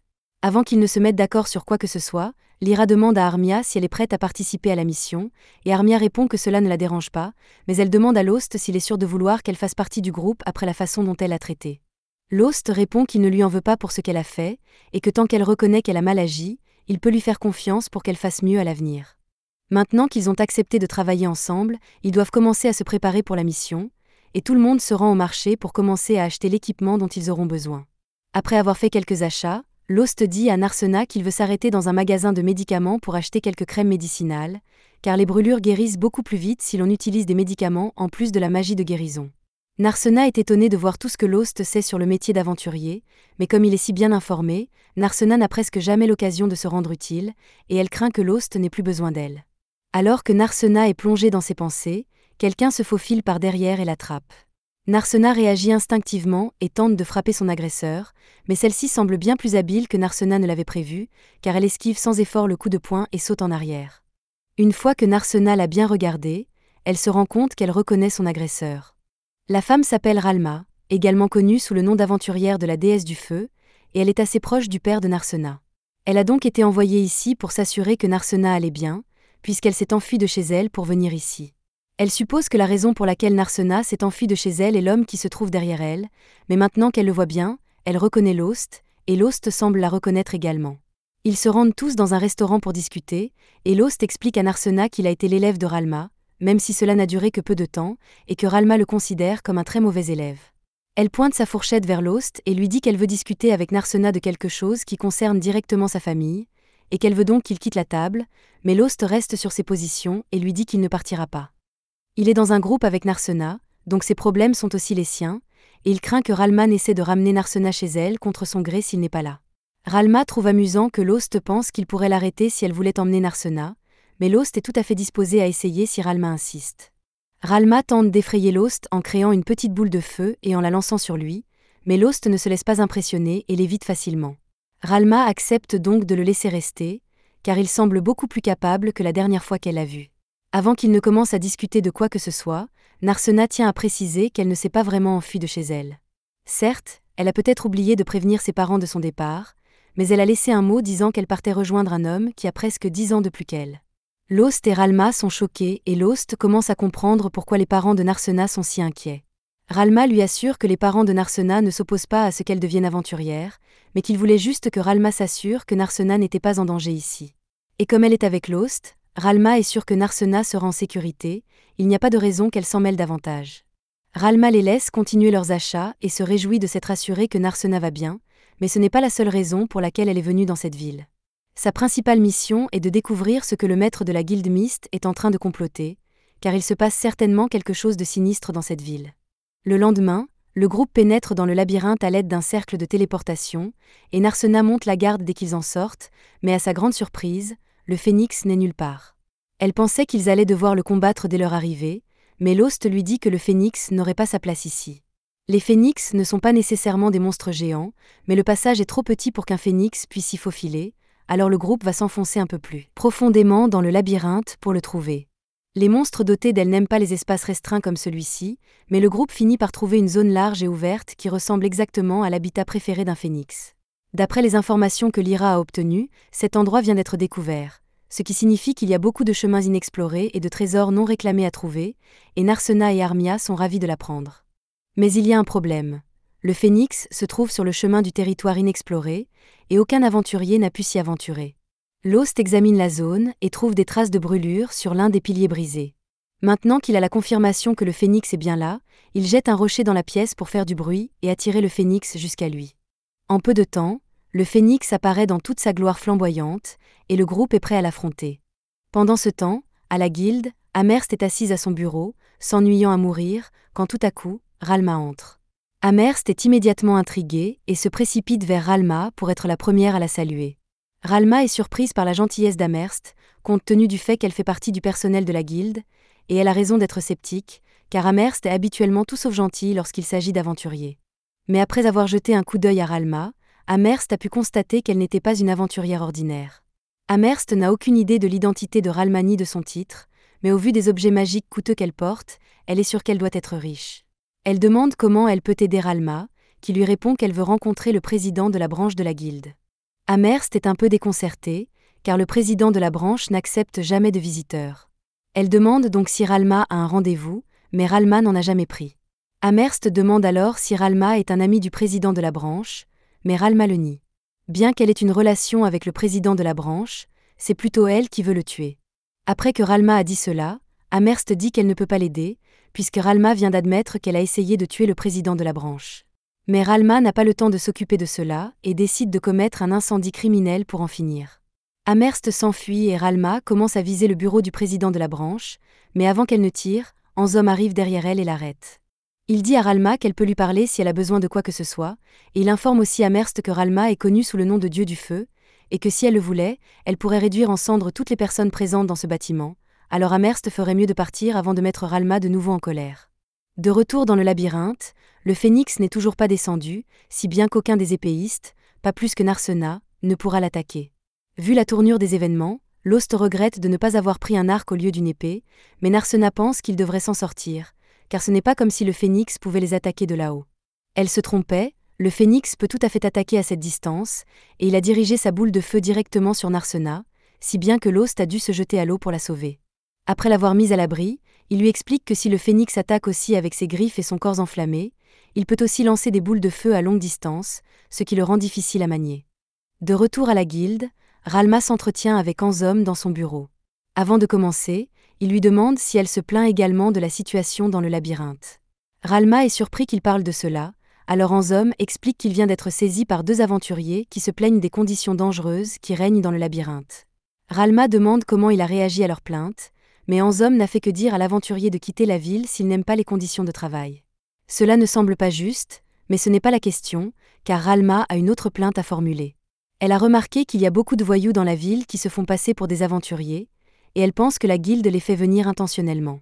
Anzom garde un visage de pierre et nie ses dires, mais ce n'est pas la seule chose dont Ralma voulait parler. Il y a aussi ce pilier géant à la périphérie de la ville et les autres piliers semblables dans toute la ville, car elle a un mauvais pressentiment à leur sujet. Anzom nie être au courant de quoi que ce soit, mais Ralma l'accuse de mentir, car dans les villes d'aventuriers comme celle-ci, le président de la branche de la guilde est en quelque sorte le roi, et il est donc impossible que Anzom soit le président en exercice de la guilde sans savoir ce que sont ses tours. Anzom lui demande si elle a des preuves de ce qu'elle avance, car si elle n'en a pas, elle n'a qu'à partir si elle n'aime pas la situation ici. C'est une autre raison pour laquelle Ralma est suspicieux, car non seulement la guilde a fait venir ces criminels en tant qu'aventuriers, mais tous les aventuriers honnêtes qui se plaignent des agissements de la guilde sont priés de quitter la ville. Ralma ne fait que spéculer, mais elle pense que la guilde prépare peut-être quelque chose qui implique de sacrifier un certain nombre d'aventuriers dans cette ville, de la remplir de criminels qui ne manqueront à personne et de dire à tous les honnêtes gens de partir à la place. Et cela ressemble beaucoup à quelqu'un qui prépare un labyrinthe rampage. Dans le labyrinthe, le groupe a toujours du mal à faire face au phénix et à ses boules de feu. Pour l'instant, aucun d'entre eux n'a été touché, mais avec tout ce feu, tôt ou tard, tout l'oxygène de la pièce va être brûlé, et ils ne pourront pas rester plus longtemps si cela se produit. Pour l'instant, le phénix essaie simplement de les chasser pour protéger son territoire, car il sait qu'il ne peut pas les battre tous les 5 dans un combat, ce qui signifie qu'ils peuvent s'échapper s'ils en ont besoin. Mais comme ils sont ici pour vaincre cette chose, ils n'ont pas d'autre choix que de la combattre. Seg demande à Armia si elle sait utiliser la magie de l'eau. Ce n'est pas sa spécialité, mais elle dit qu'elle peut lancer une attaque de zone d'eau. Même si elle ne peut pas éliminer complètement le phénix, si elle peut au moins lui arracher quelques plumes, cela devrait suffire à mettre le monstre à terre et à permettre à Seg de l'achever. Il y a encore un problème, car Armia mettra un certain temps à lancer son sort, mais en attendant, Seg promet qu'il veillera à ce qu'elle ne soit pas blessée. Lost et Narsena seront également là pour l'aider, ce qui lui permet de s'assurer que son plan fonctionnera. Armia accepte, et tout le monde se met en route pour attirer l'attention du phénix. Pendant qu'il le distrait, Lyra dit à Armia de se préparer. Elle commence à lancer son sort et forme une flèche d'eau. Une fois le lancement terminé, elle tire sur le phénix, et le sort arrache l'une des ailes du monstre, qui tombe ainsi dans le champ d'attaque de Seg. Lorsque l'occasion se présente, Seg tire son épée et poignarde la poitrine du phénix, mais la coupure est trop superficielle pour être fatale, et le phénix peut remonter et se percher sur un pilier voisin. Ils n'ont peut-être pas réussi à l'abattre avec ce coup, mais la blessure infligée par Seg a considérablement endommagé le phénix, et s'il continue à ce rythme, il devrait pouvoir le vaincre. De retour à la guilde, Anzom tente d'écarter l'affirmation de Ralma selon laquelle un labyrinthe rampage va se produire, mais compte tenu des événements récents qui ont eu lieu dans cette ville, elle pense qu'il est plus que probable que cela se produise. L'indicateur le plus inquiétant est l'incident de l'hydre évoluant à l'extérieur du labyrinthe, et même si Anzom a essayé d'ignorer les problèmes qui ont surgi, il ne peut pas nier que les niveaux de mana ambiant dans cette zone ont été follement élevés ces derniers temps. D'ailleurs, pendant cette conversation, le phénix du labyrinthe a commencé à profiter de ces niveaux élevés de mana et à évoluer. Le groupe de Lost s'en aperçoit, mais lorsqu'il réalise ce qui se passe, il est trop tard pour l'arrêter, car le phénix s'est déjà transformé et brille désormais d'un bleu éclatant. Narsena est confuse, car les évolutions du dernier détenteur sont censées être rares, et Lost est tout aussi confus qu'elle, car 2 évolutions de haut niveau en l'espace de quelques jours, c'est du jamais vu. Armia commence à paniquer après l'évolution du monstre, et si elle finit par s'évanouir de peur comme la dernière fois, puisque les monstres se nourrissent de peur, elle va devenir une centrale électrique pour le phénix. De plus, si Armia n'est pas capable de surmonter sa peur par elle-même, elle restera toujours une aventurière inutile. Le phénix sent la peur d'Armia et s'en prend immédiatement à elle, crachant une boule de feu extra large dans sa direction. Lyra a le temps d'esquiver et crie à Armia de courir, mais Armia est figée par la peur et Lyra est obligée de courir et de la tirer hors du chemin, mais elles ne pourront pas s'en sortir à temps. À la dernière seconde, avant que les deux ne deviennent des charbons ardents, Seg s'interpose et coupe la boule de feu en 2. Il a promis qu'il ne laisserait pas Armia se faire blesser, et quoi qu'il arrive, il tiendra parole, alors il supplie Armia de se remettre sur pied et de se battre avec lui. En entendant cela, Armia finit par se ressaisir et réalise que ses amis vont mourir si elle ne se ressaisit pas. Elle s'excuse donc auprès d'eux et leur dit qu'elle est prête à lancer son sort, mais qu'elle va avoir besoin d'eux pour gagner du temps. Narsena est la première à s'élancer et à attaquer le phénix, puisqu'il est à sa portée. Mais bien qu'elle ait réussi à le frapper, le phénix ne subit aucun dégât, et le poing de Narsena s'enflamme. Heureusement, ce n'était que son gant qui était en feu, mais elle commence maintenant à reconsidérer la viabilité de la boxe avec l'oiseau de feu. Le phénix revient pour le 2e round, et Narsena n'a aucun moyen de se défendre. Lost s'interpose et bloque l'attaque du phénix avec son épée. Malheureusement, les flammes du phénix sont incroyablement chaudes, et s'il parvient à éviter à Narsena de se brûler en utilisant son épée, il n'a plus d'épée à utiliser. Heureusement, pendant que Narsena et Lost étaient aux prises avec le phénix, Armia a eu le temps de finir de lancer son prochain sort. Bien qu'il soit difficile de lancer 2 sorts d'attaque à la suite, elle réussit à tirer une énorme flèche de glace sur le phénix et à lui arracher une aile. Seg sort alors pour tenter d'achever le phénix, mais à la dernière seconde, il se remet à voler, et Armia n'a plus assez d'énergie pour lancer un autre sort, si bien qu'il semble qu'il soit foutu. Mais à ce moment-là, Narsena a une idée et commence à grimper en utilisant des piliers cassés jusqu'à ce qu'elle soit au-dessus du phénix. Maintenant qu'elle est en hauteur, elle utilise un coup de pied spirituel pour renvoyer le phénix au sol, et à la seconde où elle le fait, Lost arrive et utilise sa dague pour l'achever. Après la disparition du phénix, tout le monde commence à féliciter Armia pour son excellent travail, car il n'aurait jamais pu vaincre le phénix sans sa magie d'attaque. Armia est tellement contente de s'être rendue utile qu'elle fond en larmes et remercie tout le monde pour son soutien. Pendant qu'Armia va chercher le cristal magique, Seg et Lost discutent, et ils se disent que Lost ne s'est pas transformé comme la dernière fois. Ils n'ont aucune idée de ce qui lui est arrivé à l'époque, mais tant que Seg n'aura pas compris ce qui lui arrive, il devra garder un œil sur Lost. Le groupe retourne ensuite à l'auberge, où Ralma les attend déjà. Elle félicite Lost d'avoir réussi à abattre le phénix, et Lost apprécie, mais il se demande comment Ralma a pu le savoir.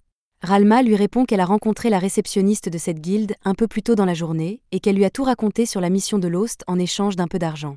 Comme Lost et les autres sont revenus seuls, Ralma a supposé qu'ils avaient réussi et que cela leur rapporterait beaucoup d'argent, et elle a donc demandé à Lost de l'inviter à dîner. Lost finit par accepter, mais il sait que Ralma ne supporte pas l'alcool, alors il lui demande de se retenir, mais elle ne veut pas l'écouter.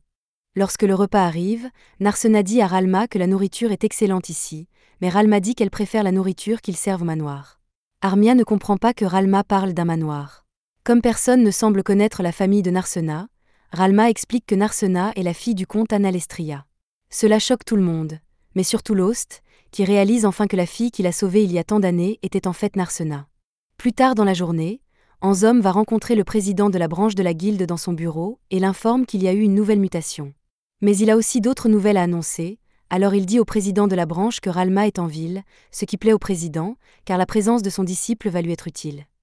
Le lendemain, Lost et Narsena sont à la guilde pour échanger la gemme magique du phénix contre de l'argent, mais lorsqu'Amerst apporte le paiement, Narsena est scandalisé parce qu'il semble beaucoup trop petit. Les gemmes phénix sont censées avoir une grande valeur, et en plus, ce phénix-là a évolué, donc il devrait valoir beaucoup plus que d'habitude. Narsena pense qu'Amerst essaie de les escroquer si elle leur dit que c'est le seul argent qu'ils recevront. Amerst est peut-être une opportuniste avide d'argent, mais ce n'est pas une voleuse. Elle assure donc à Narsena que l'argent contenu dans la pochette est suffisant pour couvrir la valeur de la gemme du phénix et l'encourage à aller voir par elle-même. Normalement, la guilde paie les aventuriers en pièces d'argent, mais il faudrait des centaines de milliers de pièces d'argent pour payer la gemme. Amerst a donc décidé de tout échanger contre des pièces d'or pour faciliter le transport. Narsena est stupéfaite de voir qu'Amerst a dit la vérité, et elle ne sait pas vraiment quoi dire à ce stade, alors Lost lui dit simplement d'accepter les pièces et paie les honoraires d'Amerst avant de s'en aller sans un mot de plus. Amerst est toujours heureuse de recevoir de l'argent, mais elle remarque que Lost semble beaucoup plus calme que d'habitude, et elle demande à Narsena s'il s'est passé quelque chose entre eux deux. Narsena suit Lost à l'extérieur et tous deux s'assoient pour manger un morceau, mais Lost ne dit toujours rien, alors Narsena est obligée de rompre le silence et lui dit qu'il y a quelque chose qu'elle voulait lui demander. Comme ils viennent de recevoir une grosse somme d'argent, elle lui demande s'il aimerait louer une maison individuelle avec elle. Lost est surpris par une demande aussi soudaine, mais Narsena a une bonne raison de le faire. Avec les fonds dont il dispose actuellement, il est beaucoup plus économique et sûr de louer une maison privée que de rester continuellement à l'hôtel. Narsena s'est déjà donné la peine d'évaluer le marché immobilier actuel, et non seulement ils ont assez d'argent pour louer une maison, mais ils pourraient même en acheter une s'ils le voulaient, ce qu'elle ne peut pas comprendre. Lost est d'accord avec tout ce que Narsena a dit, mais il demande s'il y a une raison particulière pour laquelle elle en parle maintenant, comme une sorte de plainte contre l'hôtel de Marie ou quelque chose comme ça, mais Narsena dit qu'il n'y a rien de mal en soi avec l'hôtel. Il est confortable et la nourriture y est excellente, ce qui le rend très populaire, mais c'est justement parce qu'il est si populaire que l'endroit est toujours bondé. Narsena ne veut pas l'admettre, mais elle aimerait vraiment avoir un endroit où elle pourrait discuter longuement avec Lost sans être interrompue. De là, peut-être qu'ils deviendront assez proches pour avoir une relation plus physique. Narsena commence à être gênée par ses pensées impies, et Lost n'a aucune idée de ce qu'elle pense, mais il lui dit qu'il est encore trop tôt pour qu'ils achètent une maison ensemble. Il pense qu'il vaut mieux qu'ils économisent leur argent en cas d'urgence future, et d'ailleurs, ils doivent encore réfléchir à la situation avec les autres. Après leur retour de la chasse au phénix, Seg a suggéré qu'ils forment tous un groupe permanent, car ils travaillent bien ensemble. Bien que Lost ne lui ait pas encore donné de réponse, il envisage sérieusement cette option. S'ils ont l'intention de s'aventurer dans les profondeurs du labyrinthe, Lost et Narsena auront du mal à s'en sortir seuls. C'est pourquoi Lost veut ajouter de nouveaux membres à l'équipe, et il parle en particulier de Seg, car il s'agit d'un aventurier très fort. Narsena ne veut pas avoir à partager l'attention de Lost, mais elle ne peut nier qu'il a raison de dire qu'il faut des coéquipiers forts, et elle finit par accepter de former un groupe avec Seg et les autres. Plus tard dans la journée, Lost et Narsena retrouvent les autres et acceptent de fusionner avec eux. Seg propose de porter un toast pour célébrer leur nouveau groupe. Marie l'entend et décide d'offrir un repas spécial à tout le monde. Après le repas, Armia est plongée dans un coma alimentaire. Comme il se fait tard, Lyra décide d'emmener Armia au lit, elle la prend dans ses bras et la traîne à l'étage. Lyra continue de marcher vers les escaliers avec Armia, mais alors qu'elle s'apprête à monter, Narsena s'approche d'elle et lui dit qu'elle veut lui parler de quelque chose. Elles montent ensemble, et après avoir mis Armia au lit, Narsena raconte à Lyra la conversation qu'elle a eue avec Lost au sujet de l'achat d'une maison. Lyra est impressionnée par l'audace de Narsena qui a demandé à Lost de vivre avec elle, mais Narsena dit que Lost a rejeté son idée et qu'elle commence à penser qu'il pourrait la détester. Lyra assure Narsena que Lost ne la déteste pas et qu'il est plus probable qu'il ne veuille pas se précipiter parce qu'il tient beaucoup à elle. Lost ne semble pas être le genre de personne à être timide pour ce genre de choses, mais chaque homme a sa propre personnalité, alors Lyra conseille à Narsena d'être patiente avec lui. Narsena remercie Lyra pour ses bons conseils et lui dit qu'elle est contente d'être venue lui demander de l'aide parce qu'elle savait que Lyra aurait de bons conseils à lui donner en matière de relations, mais tous les éloges de Narsena ne font que rappeler à Lyra qu'elle n'a jamais eu de petite amie. Pendant que Lyra et Narsena discutent à l'étage, Lost et Seg ont une conversation sur le même sujet, et Seg pense que Lost devrait accepter de vivre avec Narsena. Ce n'est pas comme s'ils allaient se marier ou quoi que ce soit d'autre, et Narsena l'admire beaucoup, donc cela ne la blesserait pas s'il refusait. Il demande à Lost s'il n'aime pas l'idée de vivre avec Narsena, mais ce n'est pas du tout le cas. C'est elle qui lui a redonné espoir quand il était au plus bas, et elle est même venue jusqu'à cette ville juste pour former un groupe avec lui, alors il ne pourrait jamais la détester. Mais Seg voit bien que Lost est encore trop gêné pour admettre qu'il l'aime bien. Revenons à la conversation entre Lyra et Narsena. Lyra commence à parler de son histoire sentimentale et du fait que, lorsqu'elle vivait dans la capitale royale, plusieurs hommes essayaient de gagner son affection, à tel point qu'il rejoignait son groupe juste pour se rapprocher d'elle. Seg était l'un de ces hommes, et un jour, alors qu'il n'était pas là, un autre homme a essayé de s'ébattre avec Lyra sans la moindre invitation, mais elle a refusé de se laisser faire, l'a assommé et l'a traîné à l'extérieur. Elle était prête à laisser tomber, mais quand Seg l'a découvert, le pardon n'était pas une option, alors il a chassé le gars de la ville, puis il a disparu de la ville lui aussi. Lyra n'a aucune idée de ce que pensait Seg à ce moment-là, mais Seg se confie à Lost sur la même histoire et lui explique qu'il s'en voulait de ne pas avoir été là pour protéger Lyra, et qu'il ne savait pas comment l'affronter après avoir quitté la capitale royale. Beaucoup de temps a passé, et Seg a fini par venir dans cette ville pour une mission, mais il n'aurait jamais pu s'attendre à rencontrer Lyra ici, et pour couronner le tout, elle était même prête à former un groupe avec lui après avoir appris sa mission, même si elle devait être en colère contre lui. Lyra ne lui en a jamais voulu, mais elle a été contrariée qu'il disparaisse sans lui parler, et depuis, elle n'a aucune idée des sentiments de Seg à son égard. À ce moment-là, Sheila entre dans la pièce et dit que si Lyra est à ce point dérangée, c'est qu'elle doit avoir des sentiments pour lui. En bas, Seg s'excuse auprès de Lost de lui avoir fait écouter son histoire, mais il revient au sujet initial. Il demande une nouvelle fois à Lost pourquoi il a refusé de vivre avec Narsena alors qu'elle le lui demandait. Lost n'est pas totalement opposé à l'idée, et en fait, il a été heureux quand elle a dit qu'elle voulait vivre avec lui, mais il y a quelque chose qu'il voulait confirmer avant de prendre une décision. C'est alors qu'Amherst se présente à l'auberge. Elle cherche Lost, car elle a préparé le rapport d'enquête qu'il lui a demandé. Seg est un peu confus car il ne pensait pas que la guilde proposait des enquêtes privées, mais Amherst ne fait pas cela à cause de la guilde. Lust lui a personnellement demandé de faire une petite recherche pour lui, c'est pourquoi elle est ici après les heures de travail. Elle demande à Lost si elle peut en parler à quelqu'un d'autre à la table, mais Lost fait confiance à Seg, qui lui répond qu'il n'y a pas de problème, et Amherst commence son rapport sur Narsena. Narsena est la fille unique du comte d'Analestria. Normalement, Narsena est la personne qu'elle choisira d'épouser hériteront du titre de son père, mais un jour, elle a soudainement déclaré qu'elle voulait devenir aventurière. Il n'est pas rare qu'un noble devienne aventurier, mais aucun parent n'approuverait que son unique enfant accepte un travail aussi dangereux. Le comte était donc initialement opposé à cette idée. Cependant, tout a changé parce qu'un jour, Narsena s'est réveillée et ses cheveux sont devenus bleus par hasard. La raison principale pour laquelle Lost ne l'a pas reconnue au début était la couleur différente de ses cheveux, et même s'il savait qu'ils avaient changé, il ne s'attendait pas à ce que cela se produise du jour au lendemain. La cause du changement de couleur des cheveux de Narsena est encore inconnue, mais lorsque cela s'est produit, le comte a soudainement cessé de s'opposer au souhait de Narsena de devenir une aventurière. Lost se demande pourquoi le comte a changé d'avis si brusquement, et Seg émet l'hypothèse que Narsena pourrait bientôt mourir, et que son père essaie de lui donner la liberté de s'amuser avant qu'elle ne meure. C'est certainement une possibilité, mais Narsena est actuellement assez forte pour faire tomber un phénix du ciel, elle ne semble donc pas prête de mourir. Quelle que soit la raison, le fait est que Narsena a l'accord de son père pour être ici, et c'est ce qui inquiétait Lost. Il ne voulait pas douter de Narsena lorsqu'elle a dit qu'elle était autorisée à venir ici, mais il y avait toujours la possibilité qu'elle mente parce qu'elle voulait être proche de lui, alors il devait s'assurer qu'elle avait le consentement. Après avoir été payée, Amherst s'en va, car cette conversation ne l'intéresse pas. Une fois qu'elle est partie, Seg demande à Lost quel aurait été son plan s'il avait découvert que le père de Narsena s'opposait à son statut d'aventurière. Tout d'abord, Lost lui aurait dit de rentrer temporairement chez elle pour essayer de convaincre ses parents correctement. Mais même si cela ne fonctionnait pas, il offrirait à Narsena toute l'aide nécessaire, bien qu'il semble qu'il n'ait plus à s'en préoccuper maintenant. Les filles à l'étage sont en train d'exposer tous les faits, et en gros, Narsena est la fille d'un comte. Pourtant, elle s'est entraînée avec acharnement, a tout laissé tomber pour venir ici lorsqu'elle a appris que Lost avait été expulsé de son groupe, et pour couronner le tout, elle lui a audacieusement demandé de vivre avec elle. Elles sont toutes très impressionnées par l'attitude proactive de Narsena dans sa quête romantique, et Lyra aimerait pouvoir en faire autant, alors les filles mettent au point un plan pour y parvenir. Elles emmènent Lyra en bas et la forcent à avouer ses sentiments à Seg, alors qu'elle lui demande s'ils peuvent avoir une conversation privée à l'extérieur. Seg ne comprend pas ce qui se passe, mais il voit qu'elle est sérieuse et accepte de l'accompagner. Pendant qu'ils sont dehors, elle trouve le courage de demander à Seg d'être son partenaire. Seg ne voit pas où est le problème puisqu'ils font déjà partie du même groupe, mais ce n'est pas ce que Lyra voulait dire. Elle précise qu'il s'agit d'un partenariat pour la vie, et Seg comprend alors qu'il s'agit d'un partenariat romantique. Toutes les filles espionnent la conversation depuis la porte pour voir ce que Seg va dire, mais il est trop troublé pour donner une réponse maintenant, alors il lui dit qu'il va y réfléchir. Lyra n'est pas satisfaite, car elle vient de s'épancher, et tout ce que Seg a pu dire, c'est qu'il y réfléchira.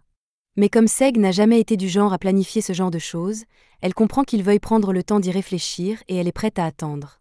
Les filles sont toutes contentes que les choses se soient arrangées entre elles, mais Lost se tourne alors vers Narsena et lui demande si elle a le temps de lui parler demain, car il a quelque chose d'important à lui dire. Dans le labyrinthe, un groupe d'aventuriers débutants est coincé par un orc à 4 pattes.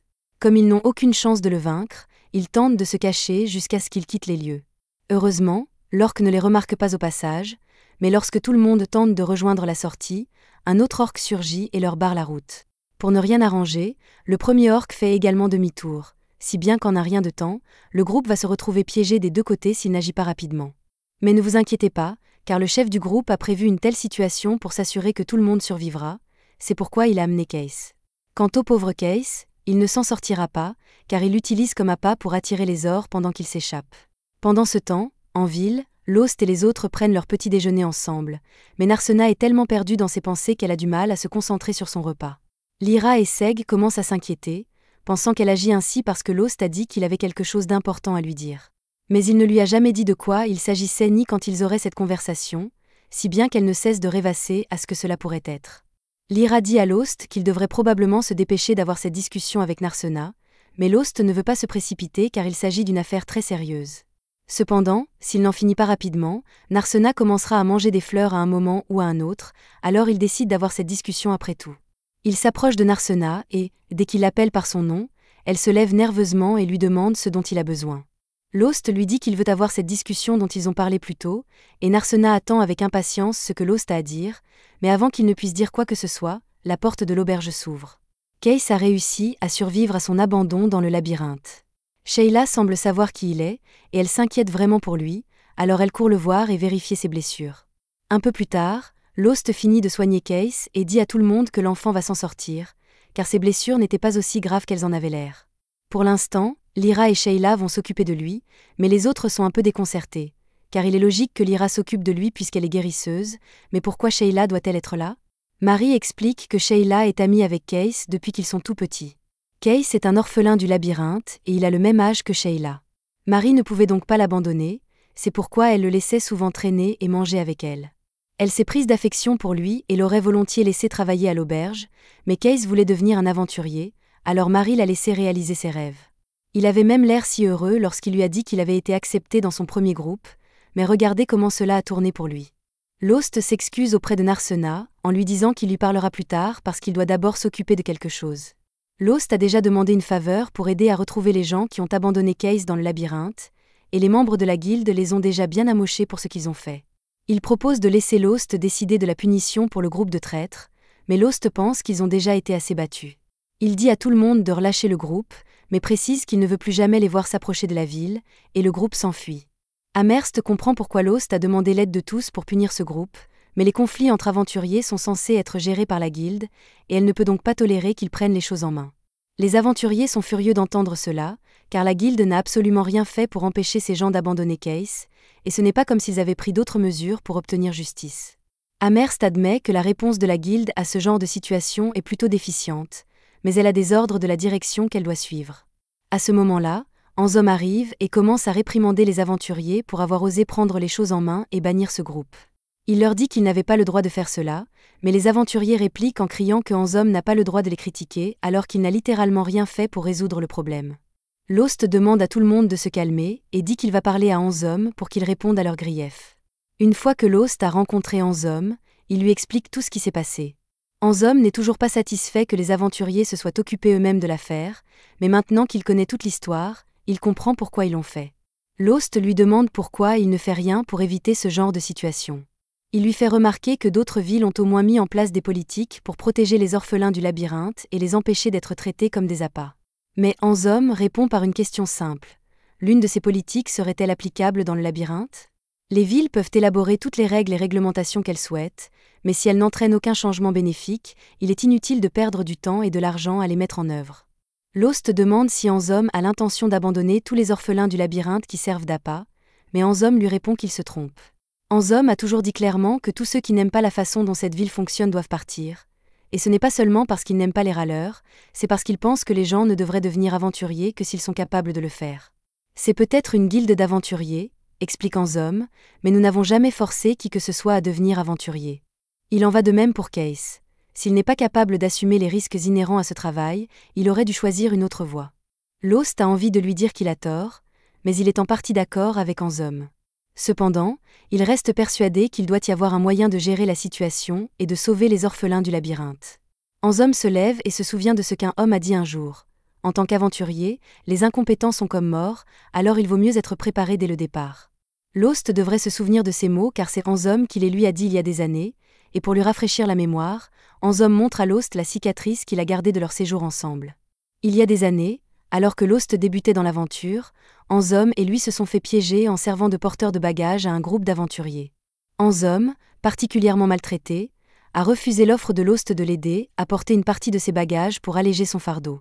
Cependant, Anzom refuse d'accepter la pitié de quelqu'un d'aussi incompétent que Lost et lui dit de se taire et de le laisser tranquille. Plus tard dans la nuit, alors que le reste du groupe restait au chaud près du feu, Anzom était assis dans le froid, seul, à l'écart du groupe. Il regrettait vraiment d'avoir accepté ce travail, même s'il était bien payé. Quelques heures plus tard, alors que tout le monde s'est couché, Lost réveille Anzom et l'avertit qu'une bande de gobelins s'approche d'eux. Il dit à Anzom de prévenir les autres pendant qu'il monte la garde un peu plus longtemps, et Anzom fait ce qu'on lui demande. Les autres n'en reviennent pas et demandent à Lost s'il est sûr de ce qu'il a vu, mais il n'y a aucun doute dans l'esprit de Lost. Des gobelins approchent, et ils sont trop nombreux pour qu'on puisse même les compter. Lorsque le groupe s'en aperçoit, il est en état de choc, car il est impossible de vaincre une horde de gobelins de cette taille. Leur meilleure chance de survie est de s'enfuir, mais le chef du groupe pense qu'il est trop risqué de s'enfuir ainsi. Pour gagner du temps, lui et les autres membres du groupe décident d'utiliser Lost et Anzom comme appât pour distraire les gobelins pendant qu'ils s'échappent. Avant que Anzom ne réalise ce qui se passe, Lost et lui ont été jetés du haut d'une falaise et abandonnés. Anzom tente d'appeler à l'aide, mais Lost lui dit que ces types ne les aideront pas. En fait, c'est peut-être la raison pour laquelle le groupe a décidé d'accepter des incompétents comme eux. Cette situation exaspère Anzom, mais il ne peut rien faire tant qu'ils ne sont pas sortis de là. Lost et lui se promettent donc de s'en sortir vivants, l'un avec l'autre, et de se venger de ce groupe qui les a abandonnés. Ils se battent contre les gobelins pendant un long moment, mais finalement, ils ne peuvent pas faire grand-chose pour vaincre une horde aussi importante quand ils ne sont que deux, et ils sont obligés de se cacher dans un arbre creux pour éviter les gobelins pendant un certain temps. Anzom commence à penser qu'il n'y a aucun espoir de survivre à la horde de gobelins, et il ne supporte pas le fait que les autres membres du groupe vont survivre en le sacrifiant. Peu de gens le savent, mais les hordes de gobelins ont tendance à préférer attaquer les grands groupes de personnes, donc si les gobelins repèrent le groupe, ils redirigeront toutes leurs forces pour les attaquer. Au moment où Lost dit cela, les gobelins repèrent le groupe et se mettent tous à courir pour l'attaquer. Pendant que le groupe se fait massacrer, Lost et Anzom parviennent à sortir de leur cachette sans se faire repérer. Anzom pense que ces types méritent de mourir aux mains des gobelins après ce qu'ils ont fait à Lost et à lui, mais Lost aimerait pouvoir les aider, car il n'aime pas l'idée que quelqu'un meure. Cependant, comme il n'a pas le pouvoir de les sauver, il dit à Anzom qu'il devrait commencer à retourner en ville. Anzom s'apprête à suivre Lost, mais tout à coup, il s'écroule de douleur car il est gravement blessé au bras depuis qu'il a combattu les gobelins. Lost est choqué et demande pourquoi Anzom ne l'a pas prévenu plus tôt, mais Anzom ne voulait pas devenir un fardeau alors qu'ils étaient dans une situation de vie ou de mort. Lost commence à essayer de soigner Anzom, mais ce dernier lui dit d'arrêter car il va attirer l'attention des gobelins s'il continue. Il dit à Lost de l'abandonner car il est responsable de son incompétence et qu'un faible comme lui n'a pas le droit de vivre. Lost lui crie qu'il a tort et lui dit que, même si le monde est dur pour les incompétents comme eux, il y a toujours un espoir de salut. Après cela, Anzom et Lost travaillent ensemble et franchissent les lignes de défense des gobelins pour retourner à la ville. Aux yeux de Anzom, Lost a été son salut, mais ce que Lost a dit à propos de la dureté du monde envers les incompétents est toujours vrai. La seule différence, c'est que ce jour-là, les incompétents étaient les aventuriers qui les avaient abandonnés sans connaître le comportement des gobelins qu'ils fuyaient. Après leur retour en ville, Lost et Anzom suivent des chemins différents, et Anzom rencontre un ancien qui le recueille. Anzom apprend beaucoup de choses de cette personne, et finalement, il est capable de se tenir debout comme un aventurier compétent. L'ancien qui l'a recueilli était le maître de guilde Mist, ce qui explique comment Anzom est devenu un employé de la guilde et agit maintenant en tant que bras droit du maître de guilde, mais Anzom n'a pas dit tout cela simplement parce qu'il veut se remémorer le bon vieux temps. Il est très reconnaissant à Lost de l'avoir sauvé ce jour-là, et il veut donc lui rendre l'appareil. Il dit à Lost de quitter la ville pour son propre bien, et il ne dit pas cela comme une menace, mais comme un véritable avertissement parce qu'il ne veut pas que Lost se laisse entraîner dans ce qui est sur le point de se produire. Lost ne comprend pas vraiment ce que Anzom essaie de dire, et en quittant le bureau d'Anzom, il retourne voir les autres aventuriers et leur dit qu'il n'a pas réussi à faire bouger Anzom sur sa politique. À ce moment-là, Amherst le prend à part et lui dit qu'il y a en fait beaucoup de gens dans la ville qui ne sont pas d'accord avec la façon dont le maître de la guilde gère les choses, et c'est pourquoi elle a une requête personnelle à lui faire. Plus tard dans la journée, Lost se rend chez Narsena et lui parle de la requête qu'Amherst lui a transmise. Apparemment, de nombreux monstres sont apparus sur les routes près de la ville, et Amherst a demandé à Lost de s'en occuper avant qu'il n'y ait des victimes civiles. Narsena comprend, mais elle se demande pourquoi la guilde n'a pas mis en place une prime pour ces monstres. Mais pour cela, il faudrait que Anzom donne son accord, ce qu'il ne fera pas. Il y a aussi le problème des aventuriers criminels qui sillonnent la ville, et Lost propose de s'en occuper. Narsena comprend que Lost fait une bonne chose, mais cela semble leur donner beaucoup de travail supplémentaire. Lost lui dit qu'elle n'a pas à s'inquiéter de cela, car Amherst a dit qu'elle leur donnerait une prime pour s'occuper des monstres sur la route. Cependant, comme il ne s'agit pas d'une mission approuvée par la guilde, Amherst paiera la récompense de sa poche. Elle n'en a pas vraiment envie, mais elle estime que ce n'est que justice puisque Lost fait tout son possible pour l'aider. Plus tard dans la journée, Anzom va rencontrer le maître de la guilde et lui apporte une lettre du Premier ministre. La lettre est essentiellement un rappel du Premier ministre pour que la guilde garde un œil sur Narsena, mais Anzom ne comprend pas pourquoi Narsena serait assez importante pour que le Premier ministre du pays s'intéresse à elle. Il demande une explication à Mist, qui lui raconte l'histoire du dragon maléfique et de la princesse endormie, un conte de fées populaire dans leur monde où la princesse se sacrifie pour vaincre le dragon maléfique, mais Mist révèle qu'il ne s'agit pas d'une simple histoire. Une prophétie doit être accomplie, et le signe que quelqu'un a été choisi par les dieux pour se sacrifier en tant que princesse endormie est la manifestation soudaine de cheveux bleus, une description qui correspond parfaitement à Narsena. Le groupe se dirige vers les plaines et aperçoit bientôt la horde de gobelins qui a attaqué les voyageurs dans la région. Lyra propose de tendre une embuscade aux gobelins ou de les attaquer à distance, mais Lost pense que la meilleure solution est de les attaquer directement. S'ils attaquent à distance, il sera plus facile pour certains gobelins de survivre et de s'enfuir, et ils n'auront plus qu'à attaquer à nouveau dans le futur, mais s'ils combattent de front, ils pourront s'assurer d'éliminer tous les gobelins. Dans ce cas, Seg suggère d'encercler les gobelins et de les attaquer de face, ce que tout le monde accepte et commence à marcher à travers le champ.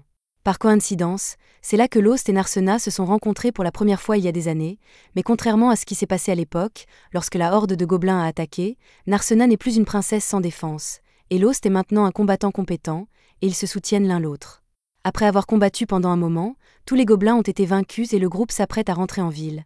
Mais tout à coup, le sol se met à trembler violemment, aussi bien dans les plaines qu'à l'intérieur de la ville, et il semblerait que le maître de la guilde en sache quelque chose.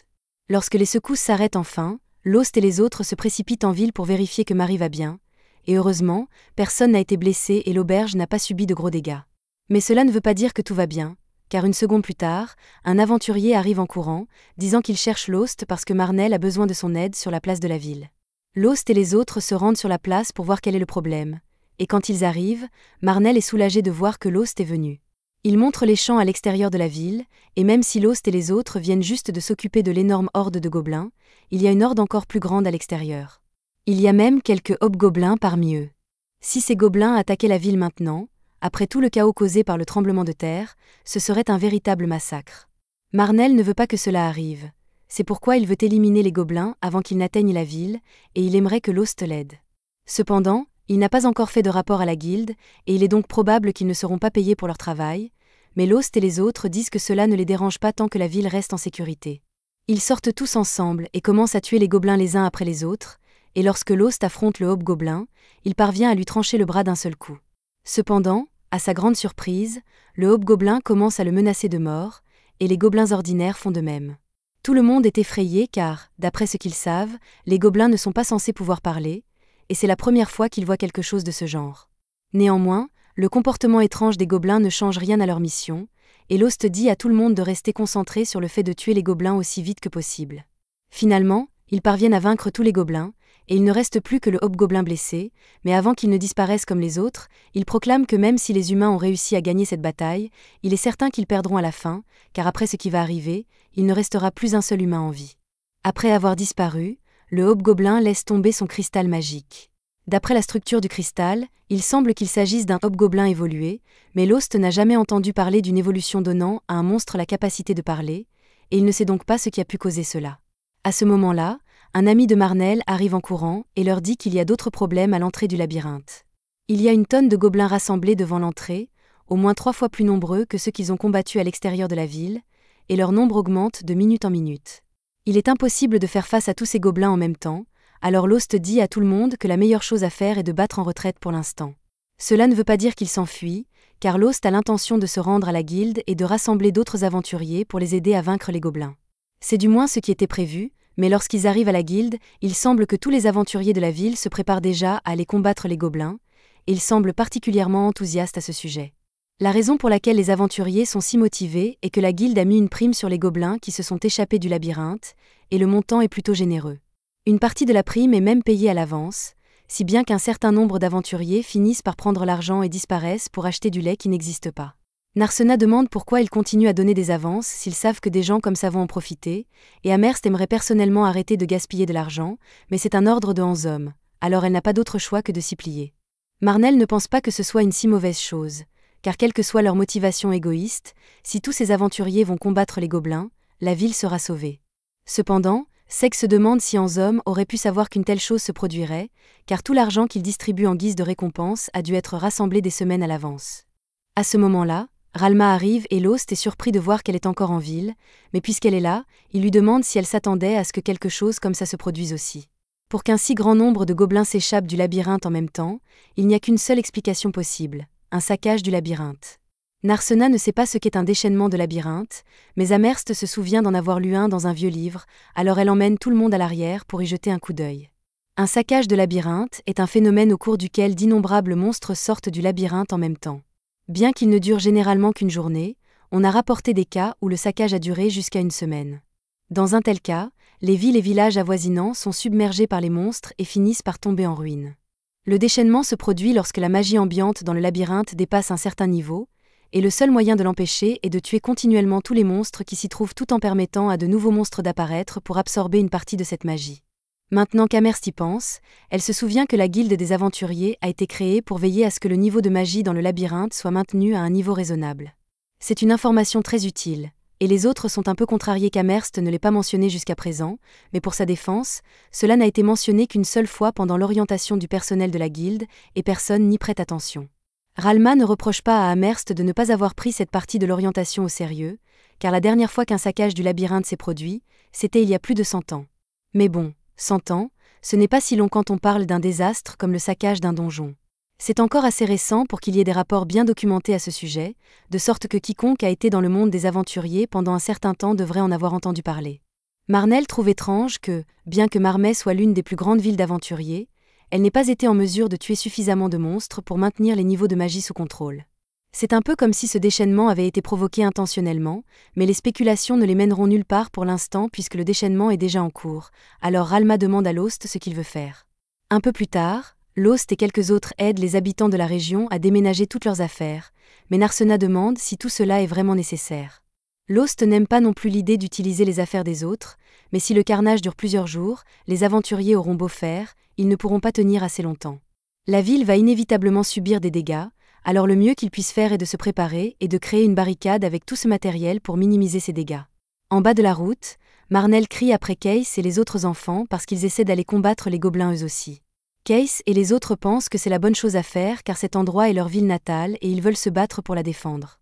Mais en toute honnêteté, Case et les autres mourraient probablement à la seconde où ils poseraient le pied sur le champ de bataille, alors Marnell ne les laisse pas partir. Il leur dit qu'ils pourront se battre pour leur maison plus tard, lorsqu'ils seront plus compétents en tant qu'aventuriers, mais que se faire tuer n'apportera rien de bon à personne. Alors s'ils veulent vraiment aider, Marnell leur suggère de jouer un rôle de soutien pour les aventuriers engagés dans le combat. S'ils veulent vraiment aider, Marnell leur propose de jouer un rôle de soutien pour les aventuriers engagés dans le combat. Des choses comme transporter des blessés ou envoyer des messages dans les deux sens aideront le combat à se dérouler plus facilement à long terme. Case et les autres comprennent ce qu'il dit, ils acceptent donc tous de soutenir les aventuriers et partent en courant pour commencer.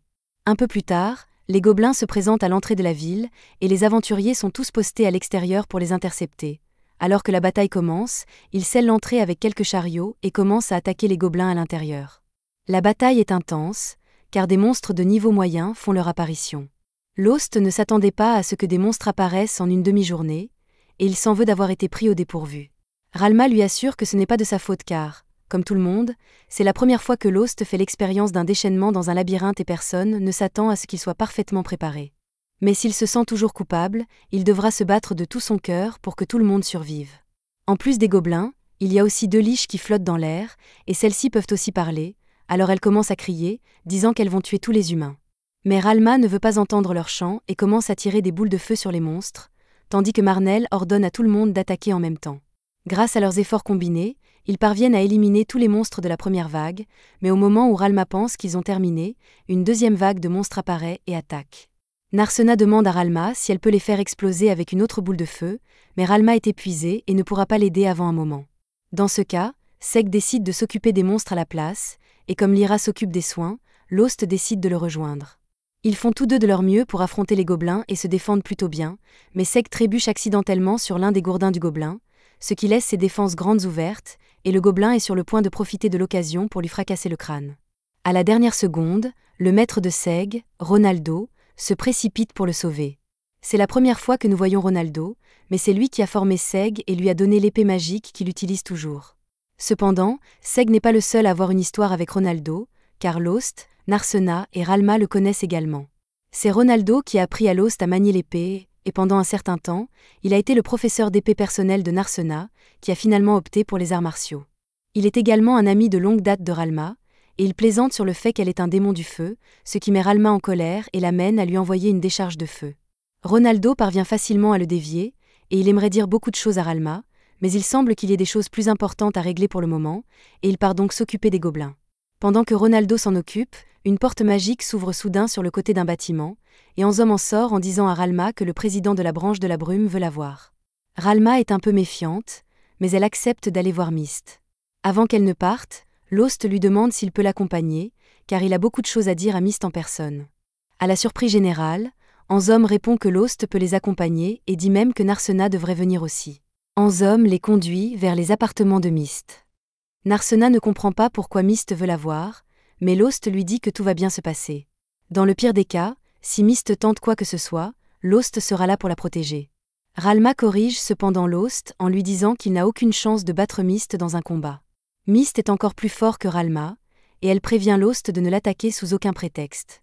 Cela dit, à la seconde où Ralma voit Myst, elle lui lance une énorme boule de feu au visage. Bien sûr, Myst est indemne, mais il reproche à Ralma d'avoir été si imprudente, car elle a failli brûler ses précieux vêtements. Il s'agit du président de la branche de la guilde, Myst, et il est le dernier elfe en vie dans ce monde. Lost et Narsena sont encore sous le choc d'apprendre que quelqu'un d'aussi puissant que Ralma a un maître, alors Ralma explique que Myst est de loin supérieur à elle dans tous les domaines. Les elfes sont extrêmement compétents dans l'utilisation de la magie, mais même parmi les elfes, Myst est exceptionnellement puissant, car il a vécu pendant plus de 600 ans et a appris toutes sortes de sorts. Pendant tout ce temps, Myst a regardé attentivement Narsena, ce qui commence à l'inquiéter. Ralma demande donc à Myst pourquoi il les a fait venir ici.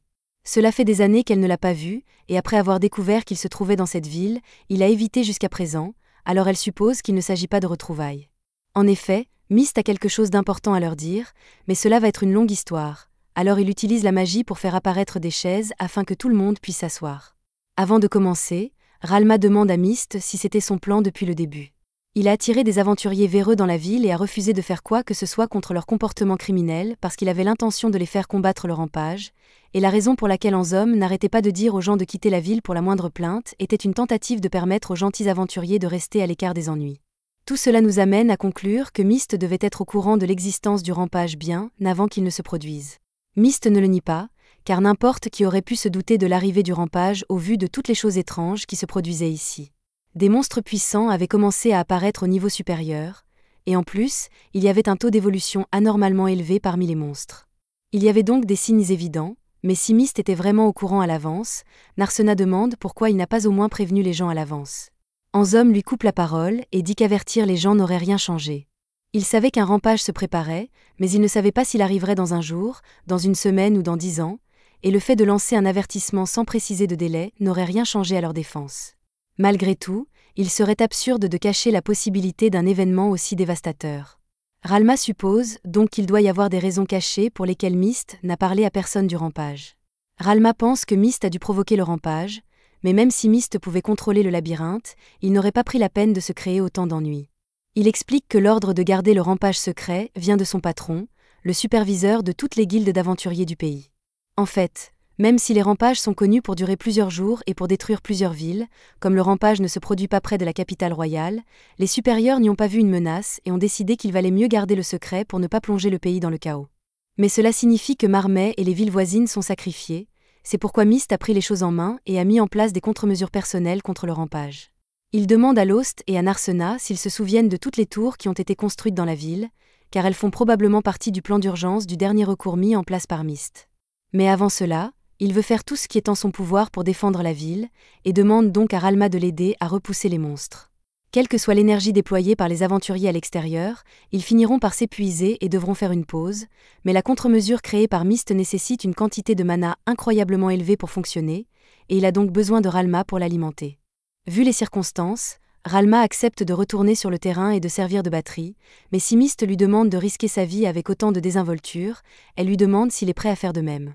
Myst confirme, et il va faire tout ce qui est en son pouvoir pour arrêter le rampage, c'est pourquoi lui et Anzom vont se rendre à l'étage le plus bas du labyrinthe.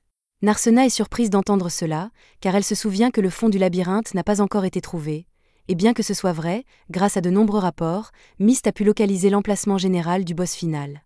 Lost pense qu'une telle mission est beaucoup trop risquée, mais si lui et Anzom parviennent à vaincre le maître du labyrinthe, la réserve de mana à l'origine de l'invasion sera coupée, ce qui permettra à l'invasion de se terminer beaucoup plus tôt. Après avoir entendu ce qu'ils avaient prévu, Ralma accepte de faire de son mieux pour retarder l'éruption jusqu'à ce que Myst puisse vaincre le maître du labyrinthe. À l'extérieur, la situation avec les rampages ne s'est pas beaucoup améliorée, mais grâce aux efforts de Ronaldo, et dans une moindre mesure de Seg, ils ont réussi à empêcher les monstres de pénétrer dans la ville. Seg s'inquiète de les voir franchir le blocus et demande à Ronaldo de l'accompagner dans sa charge contre les ors. Pendant que les deux hommes continuent à se battre, Ralma et les autres sont amenés dans la cour de la guilde et on leur dit de procéder comme prévu. Ralma trouve l'appareil dont parlait Myst et place sa main dessus pour ouvrir une porte à l'intérieur. Elle donne ensuite un avertissement à Lost, car même s'il travaille avec Myst pour l'instant, ce n'est pas quelqu'un en qui on peut avoir confiance, et Lost doit donc faire attention à lui pendant son absence. Ralma dit ensuite au revoir à Lost avant d'entrer dans l'appareil et de fermer la porte derrière elle. L'appareil se met alors en marche et une lumière aveuglante commence à en sortir tandis qu'une barrière massive se forme tout autour de la ville. Les aventuriers qui se trouvent près de la porte n'ont aucune idée de ce qui se passe avec la barrière, mais ils commencent à l'utiliser à leur avantage et à courir vers l'intérieur pour se mettre à l'abri. Heureusement, il semble que les ors ne seront pas en mesure de franchir la barrière de sitôt, et ils décident donc de s'occuper des monstres qui sont entrés avant que la barrière ne soit levée. Pendant ce temps, Seg et Ronaldo viennent de s'occuper du dernier ORC, et Ronaldo dit à Seg de faire une pause. Seg dit qu'il peut continuer à se battre, mais Ronaldo voit bien que Seg est à bout de souffle, et s'il est fatigué, il ne pourra pas se battre efficacement. De plus, il y a beaucoup d'autres personnes, donc il devrait être capable de s'occuper des monstres restants tout seul. C'est seulement parce que ce mur mystérieux empêche les monstres d'entrer. C'est alors que Lost et Narsena arrivent, expliquent à tout le monde ce qui s'est passé et comment Ralma a risqué sa vie pour maintenir cette barrière.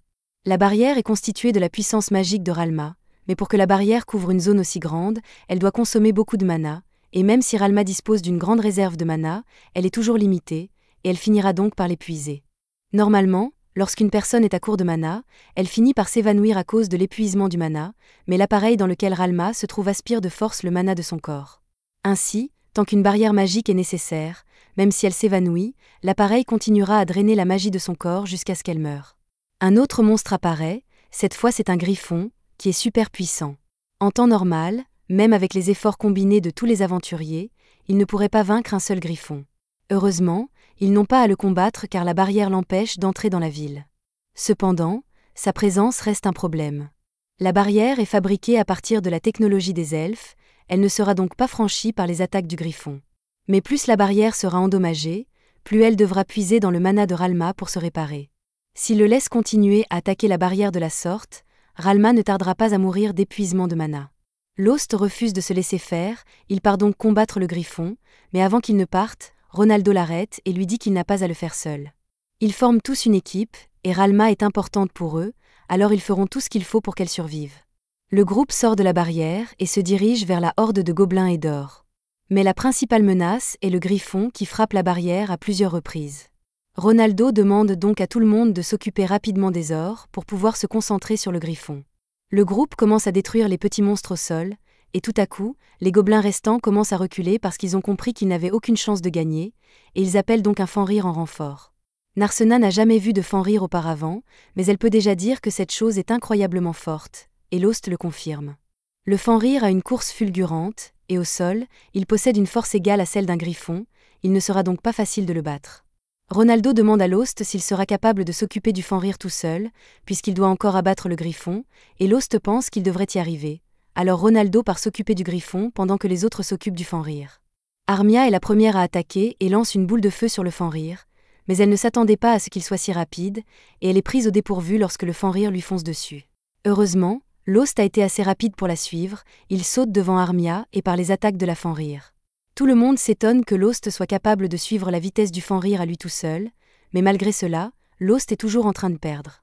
La seule chose que Lost a pu faire jusqu'à présent est de se défendre, si bien que le Fenrir finit par prendre Lost en défaut et par lui taillader le bras. Lost n'étant plus en état de se défendre, Seg intervient pour occuper le Fenrir avec Armia jusqu'à ce que Lyra et Narsena puissent soigner la blessure de Lost. Lost essaie de dire à Narsena qu'il va bien, mais ce n'est manifestement pas vrai, et Lyra dit que son bras ne tient qu'à un fil. Elle va pouvoir le soigner, mais cela va prendre du temps, alors Lost doit rester tranquille un moment. Pendant ce temps, alors que le griffon s'apprête à attaquer la barrière, il trouve Ronaldo perché au sommet de la tour, et avant même que le griffon n'atteigne la barrière, Ronaldo saute et l'écrase au sol. Le griffon est toujours en vie, mais Ronaldo a gravement blessé son aile, si bien qu'il ne pourra plus voler pendant un moment, ce qui facilite grandement la tâche de Ronaldo. Pendant ce temps, Seg et Armia occupent bien le Fenrir, mais ce dernier est assez intelligent pour comprendre qu'Armia est une cible plus facile que Seg, alors il hurle et appelle une liche pour l'éliminer. Armia n'est pas en mesure de réagir à temps, elle est donc assommée, et la blessure d'Armia distrait tellement Seg que le Fenrir est en mesure de l'assommer immédiatement. Cependant, la véritable cible du Fenrir étant Lost, il n'achève pas Seg, mais court empêcher Lyra de soigner Lost avant de l'attraper et de balancer le corps inconscient de Lost dans tous les sens. Narsena est furieuse que le Fenrir ait osé blesser son cher Lost. Elle charge le Fenrir et lui hurle qu'elle va lui faire payer ce qu'il a fait. Tout compte fait, Narsena s'en sort plutôt bien face au Fenrir et parvient même à l'assommer d'un puissant coup de pied à un moment donné. Mais le Fenrir se relève et commence à l'attaquer de toutes ses forces, jusqu'à ce qu'il lui entaille le bras et fasse s'effondrer Narsena au sol. Le Fenrir se tient alors triomphalement au-dessus du corps de Narsena, pensant avoir gagné, mais c'est alors qu'elle révèle qu'elle n'a fait que servir d'appât pendant tout ce temps. Dans l'instant qui suit, Lost surgit de derrière le Fenrir et lui plante sa dague dans le cou.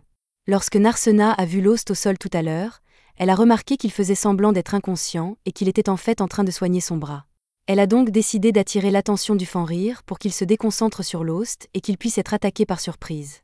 Maintenant que le Fenrir a été vaincu, les blessures de Narsena lui font perdre connaissance, et lorsqu'elle se réveille, les autres l'ont déjà ramenée à l'intérieur de la barrière. Elle est surprise de voir que son corps ne lui fait plus mal, mais avec Lost à ses côtés, il serait plus surprenant qu'il ne l'ait pas soigné. Narsena sait qu'on s'est occupé du Fenrir, mais elle demande ce qui est arrivé au griffon. Ronaldo sort alors la gemme magique du griffon et dit qu'il l'a tué. Maintenant que les principales menaces ont été éliminées, Ralma devrait pouvoir survivre un peu plus longtemps. Mais s'ils veulent s'assurer qu'elle survivra, ils doivent espérer que Myst élimine vraiment le maître du labyrinthe et que Anzom l'élimine comme ils l'ont dit. Cependant, ils ne peuvent rien faire pour l'instant, alors Lost suggère qu'ils retournent tous à l'auberge et se reposent. Mais tout à coup, Anzom apparaît derrière Narsena, et il semble déçu que Narsena soit encore en vie, puisqu'il voulait qu'elle meure au combat aujourd'hui, alors il l'entraîne dans un portail pour qu'il puisse finir le travail lui-même. C'est la fin de l'épisode 10. Abonnez-vous pour ne pas manquer la prochaine partie.